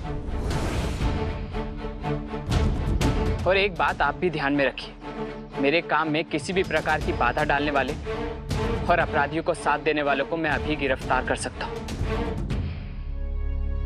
दामाद जी, फर्ज निभाने का अर्थ ये तो नहीं कि अपने से बड़ों का आदर ही ना करो। अगर आपका अपमान हुआ हो तो मुझे क्षमा कीजिएगा, लेकिन इसका मतलब ये नहीं कि मैंने अपनी बात वापस ले ली। साईं ही नहीं, मुझे हर एक इंसान पर संदेह है, और अभी मैं वहीं जा रहा हूं साईं से पूछताछ के लिए। कल उसने मुझे भ्रमित किया था, आज देखता हूं उसे। दामाद जी,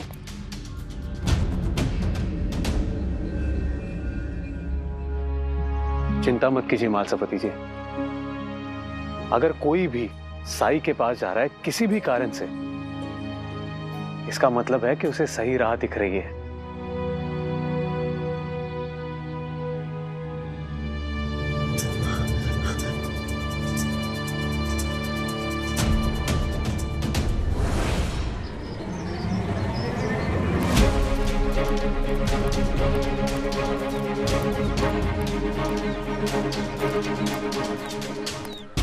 आओ विष्णु, कल बिना प्रसाद लिए चले गए।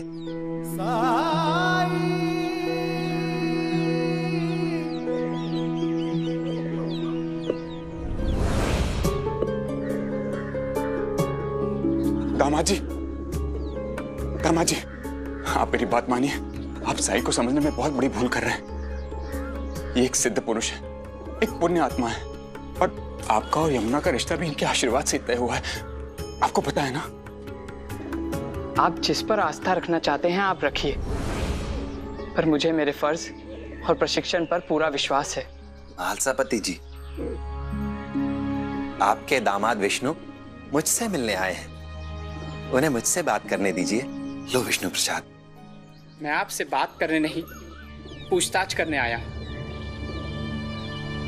आप जीवा को जानते हैं? इसी गांव का रहने वाला है वो, और उसे तो गांव के सब लोग जानते हैं। वो यहां आया था? तुम्हें क्या लगता है? सवाल का जवाब सवाल नहीं होता है। दामाद जी। महालसापति जी, विष्णु आपका ही नहीं, पूरे शिरडी का दामाद है। यहाँ के कुछ लोग ये भी कहते हैं कि आप कुछ समय के लिए शिरडी से गायब थे और फिर साधु बनकर लौटे, पर मुझे तो यहाँ पर कोई भगवान की मूर्ति नजर नहीं आ रही। अगर ईश्वर दिखाई ना दे तो इसका मतलब ये तो नहीं कि ईश्वर है ही नहीं। और साधु होने का प्रमाण वस्तु वेशभूषा नहीं, साधु होना तो मन की एक अवस्था है जिसमें संसार की समस्त मोह माया अर्थहीन हो जाती है। प्रवचन हो गया हो तो आप अपना परिचय दीजिए। कौन हैं आप? मानो तो सब कुछ, ना मानो तो कुछ भी नहीं। शिरडी में आने से पहले आप कहां थे? आपका परिवार, आपके माता पिता?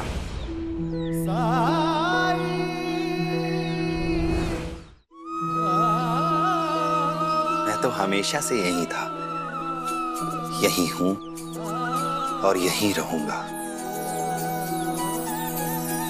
इस ब्रह्मांड में पृथ्वी, जल, अग्नि, आकाश और वायु, इन्हीं 5 भूतों से मेरा शरीर भी बना है, जिससे तुम्हारा। पहेलियां बुझाकर मेरा समय बर्बाद कर रहे हैं आप। साधु हैं और सच बोलने से डर रहे हैं। सच बोलना आसान होता है विष्णु, लेकिन सच को पहचानना, सच को स्वीकार करना और सच को समझना थोड़ा मुश्किल। तो आप ये कह रहे हैं मैं अपना काम करना नहीं जानता? जिसे अक्सर लोग अपना विश्वास समझते हैं वो हमारा विवेक नहीं,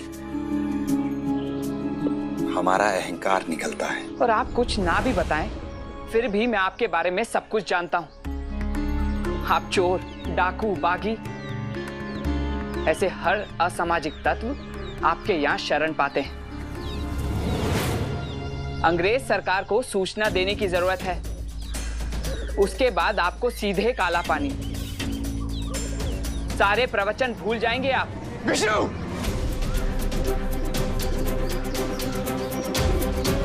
साई हमारे लिए भगवान का रूप है, और इन तक पहुंचने से पहले तुम्हें मेरे शव के ऊपर से गुजरना होगा विष्णु। अगर आप एक अपराधी का पक्ष लेंगे तो मुझे आपकी बेटी से रिश्ता जोड़ने के लिए दोबारा विचार करना पड़ेगा।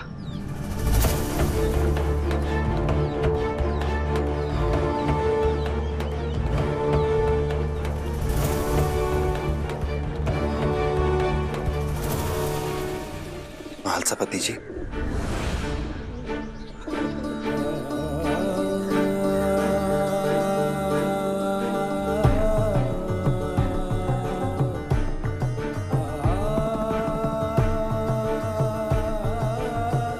विष्णु, तुम अपना कर्तव्य पूरा करो, जरूर पूरा करो, और अगर उसका अर्थ मेरी गिरफ्तारी है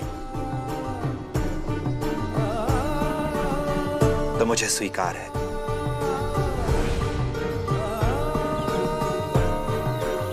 लेकिन तुम्हें मुझसे जो भी शिकायत है पहले उसका प्रमाण ला दो। प्रमाण है तुम्हारे पास?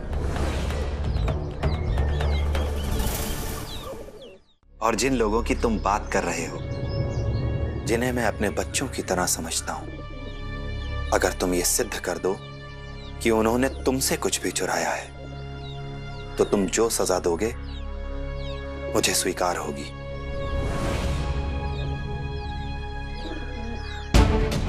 आऊंगा, प्रमाण लेकर आऊंगा और सबके सामने आपको बंदी बनाकर ले जाऊंगा।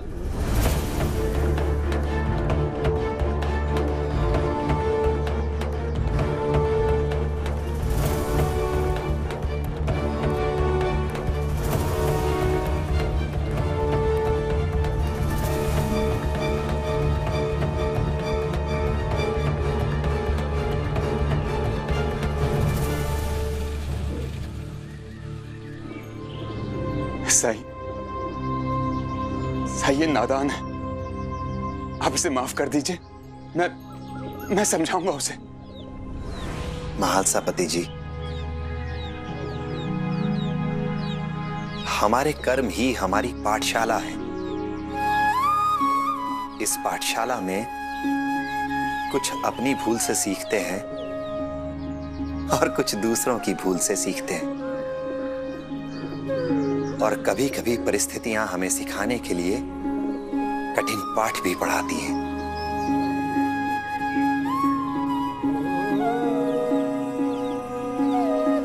अल्लाह मालिक।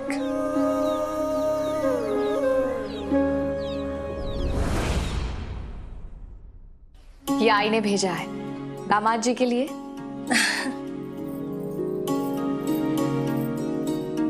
मुझे आज भी याद है भाईजाक का, जब मैं नई नई शादी करके यहाँ रहने आई थी तो आपकी सासूबाई ने मुझे खाने पर बुलाया था और यही बनाया था।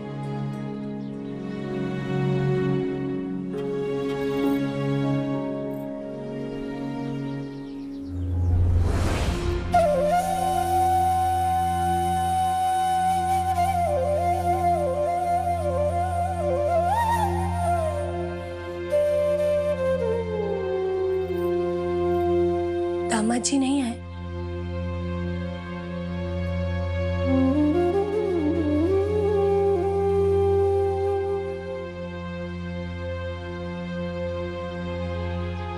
हो सकता है उनका काम खत्म ना हुआ हो इसलिए नहीं आ पाए, लेकिन रात को भोजन के समय तक तो आ ही जाएंगे।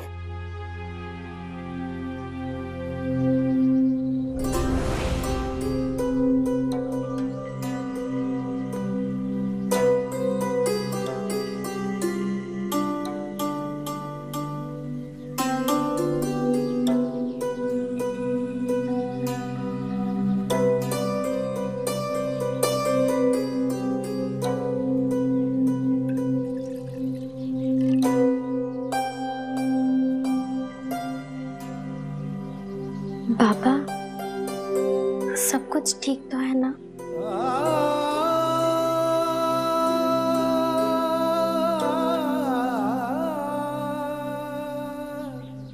मैं ये नहीं जानती कि क्या हुआ है, लेकिन इतना तो जानती हूँ कि जहाँ साईं का आशीर्वाद हो वहाँ जो भी होता है अच्छे के लिए ही होता है।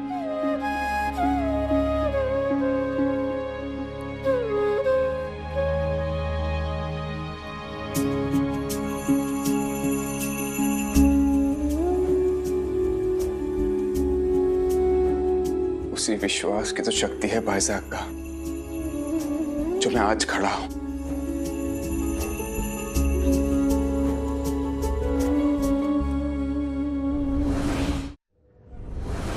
केशव विद्यालय नहीं आ रहा है, क्या बात है? मैंने भी केशव को घर से बाहर खेलने आते नहीं देखा। बच्चों, आज बस इतना ही और अब से दिवाली की छुट्टी है। हाँ, लेकिन इसका मतलब ये नहीं कि घर में कोई पढ़ाई नहीं करेगा। लेकिन दिवाली में तो बहुत काम होता है घर पे। ऐसा क्या काम करते हो घर में? मिठाई बनाते हो या बाजार जाते हो? मैं अपने पिताजी की मदद करता हूँ दिए बनाने में, बहुत सारे बनाने होते हैं। हाँ, मैं भी करता हूँ पिताजी की सहायता दिए बनाने में। गुरुजी, मैं पढ़ाई करूँगी। मुझे दिया बनाने की क्या जरूरत? क्यों? अरे आप भूल गए, हम नीची जात वाले लोग हैं। हमारे घरों में दिवाली कहाँ होती है? क्या तुमने किसी भी दिवाली में अपने घर को दियों से नहीं सजाया? नहीं। तो फिर दिवाली कैसे मनाते हो? औरों के घरों की रोशनी देख के। आप हमारी बस्ती की तरफ कभी नहीं आते हैं ना? लेकिन फिर भी मुझे साई ने सिखाया है, हम जो चाहे हमें मिल सकता है, लेकिन हमें सिर्फ विश्वास करना चाहिए। तो इस दिवाली में मैं भी एक दिया जरूर जलाऊंगी। साई साई साई,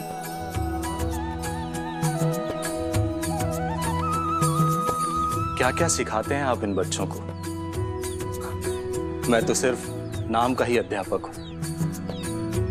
असली गुरु तो आप हैं, जो इन बच्चों में इतना आत्मसम्मान, इतना आत्मविश्वास भर दिया है आपने। ठीक कह रहे आप, मैंने तो ये सोचा ही नहीं। क्या? मैं समझ गई हूँ मुझे क्या करना है।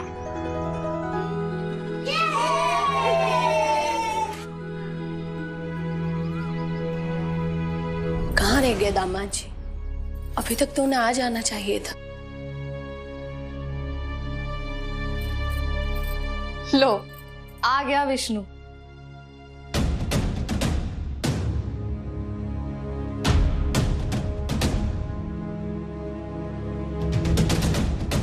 बहुत व्यस्त हैं आप काम में। सारी समस्याएं सुलझ गई?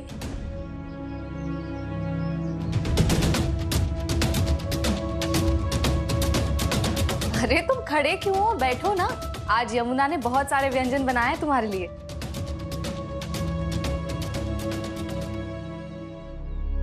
आप बैठ क्यों नहीं रहे हैं जीजाजी? मैं आप सबसे विदा लेने आया हूँ।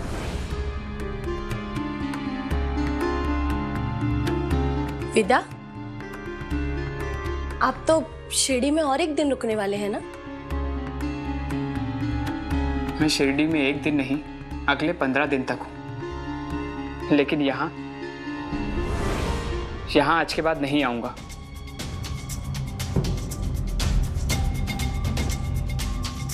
मैं कुछ समझी नहीं, आप यहाँ क्यों नहीं आएंगे? क्योंकि यमुना और मेरी शादी, मुझे उस पर दोबारा विचार करना होगा।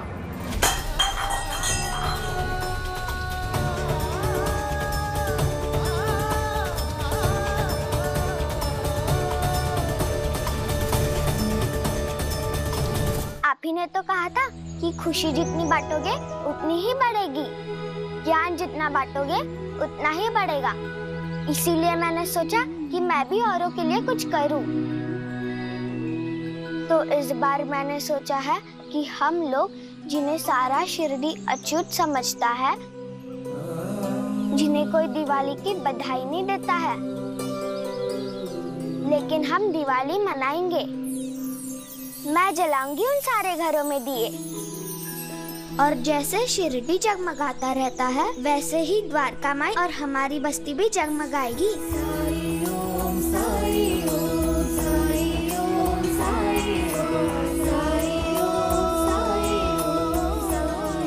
देखा ना, मैं फिर से हिसाब भूल गई, लेकिन इतना तो समझ में आ गया है कि बहुत सारे उपले बनाकर बेचने पड़ेंगे।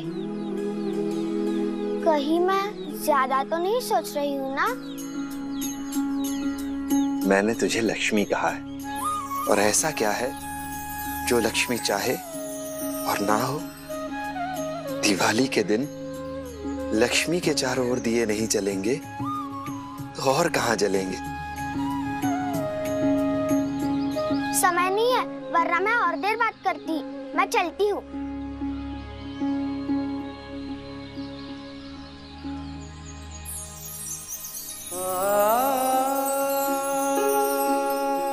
हमारे इरादे ही हमारा रास्ता तय करते हैं। स्वर्ग भी यही है और नरक भी यही। रावण की लंका भी यही है और राम जी की अयोध्या भी। इसलिए जिनके इरादों में नेकी की जोत होती है उनमें बरकत भी जरूर होती है।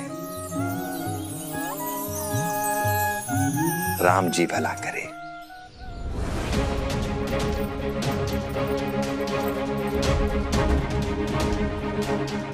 और मैं कुलकर्णी सरकार के यहाँ रहूंगा।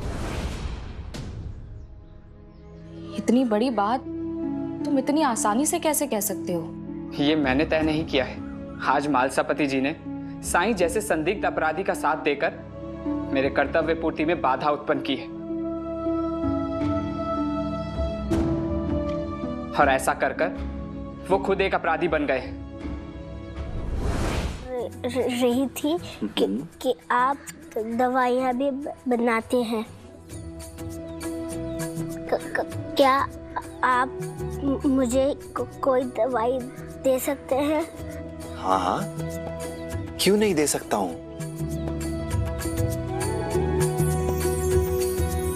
और मैं ठीक से बोलने लगूंगी? हाँ चंपा, अपने पे विश्वास हो तो तुम कुछ भी कर सकती हो।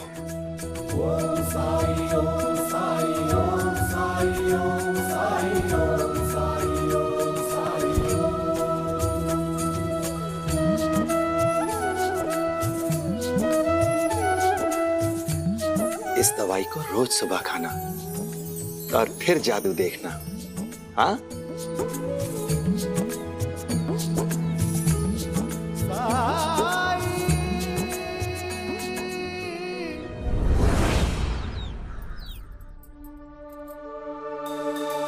बिल्कुल सही कहा था आपने उस ढोंगी के बारे में। पता नहीं क्या है कि सभी उसके वश में लगते हैं। मेरे कार्य में कोई बाधा ना बने, इसीलिए मैंने यमुना से अपने विवाह पर दोबारा विचार करने का फैसला किया।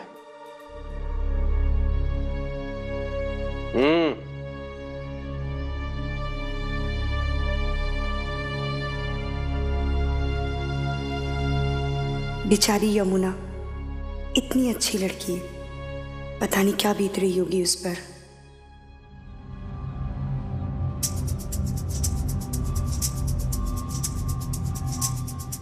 हरिओम।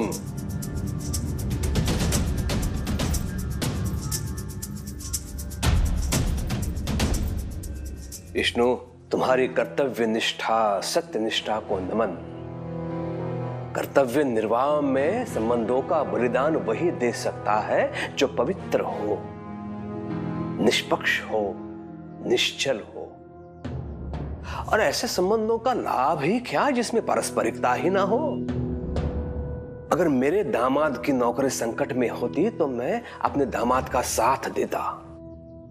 और एक बात कहूं, तुम्हारा भविष्य बहुत उज्जवल होगा, देख लेना। हरिओम। उज्जवल भविष्य तो तब होगा जब भविष्य होगा। जीवा अगर नहीं मिला तो मेरी नौकरी छिन जाएगी और सजा मिलेगी वो अलग। कुछ नहीं होगा विष्णु, चिंता मत करो, हम ढूंढ निकालेंगे जीवा को। हम? चकित क्यों हो विष्णु? मैंने पहले ही तुम्हें कह दिया है कि मैं तुम्हारे साथ हूं। मेरे लठेत लेके जाओ और घर घर जाकर पूछताछ करो। एक बात याद रखना, साईं हाथ में आना चाहिए। एक बार साईं हाथ में आ गया तो जीवा अपने आप आ जाएगा। इसलिए साईं के बारे में जितने प्रमाण प्राप्त कर सको उतना अच्छा, और वो भी अतिशीघ्र।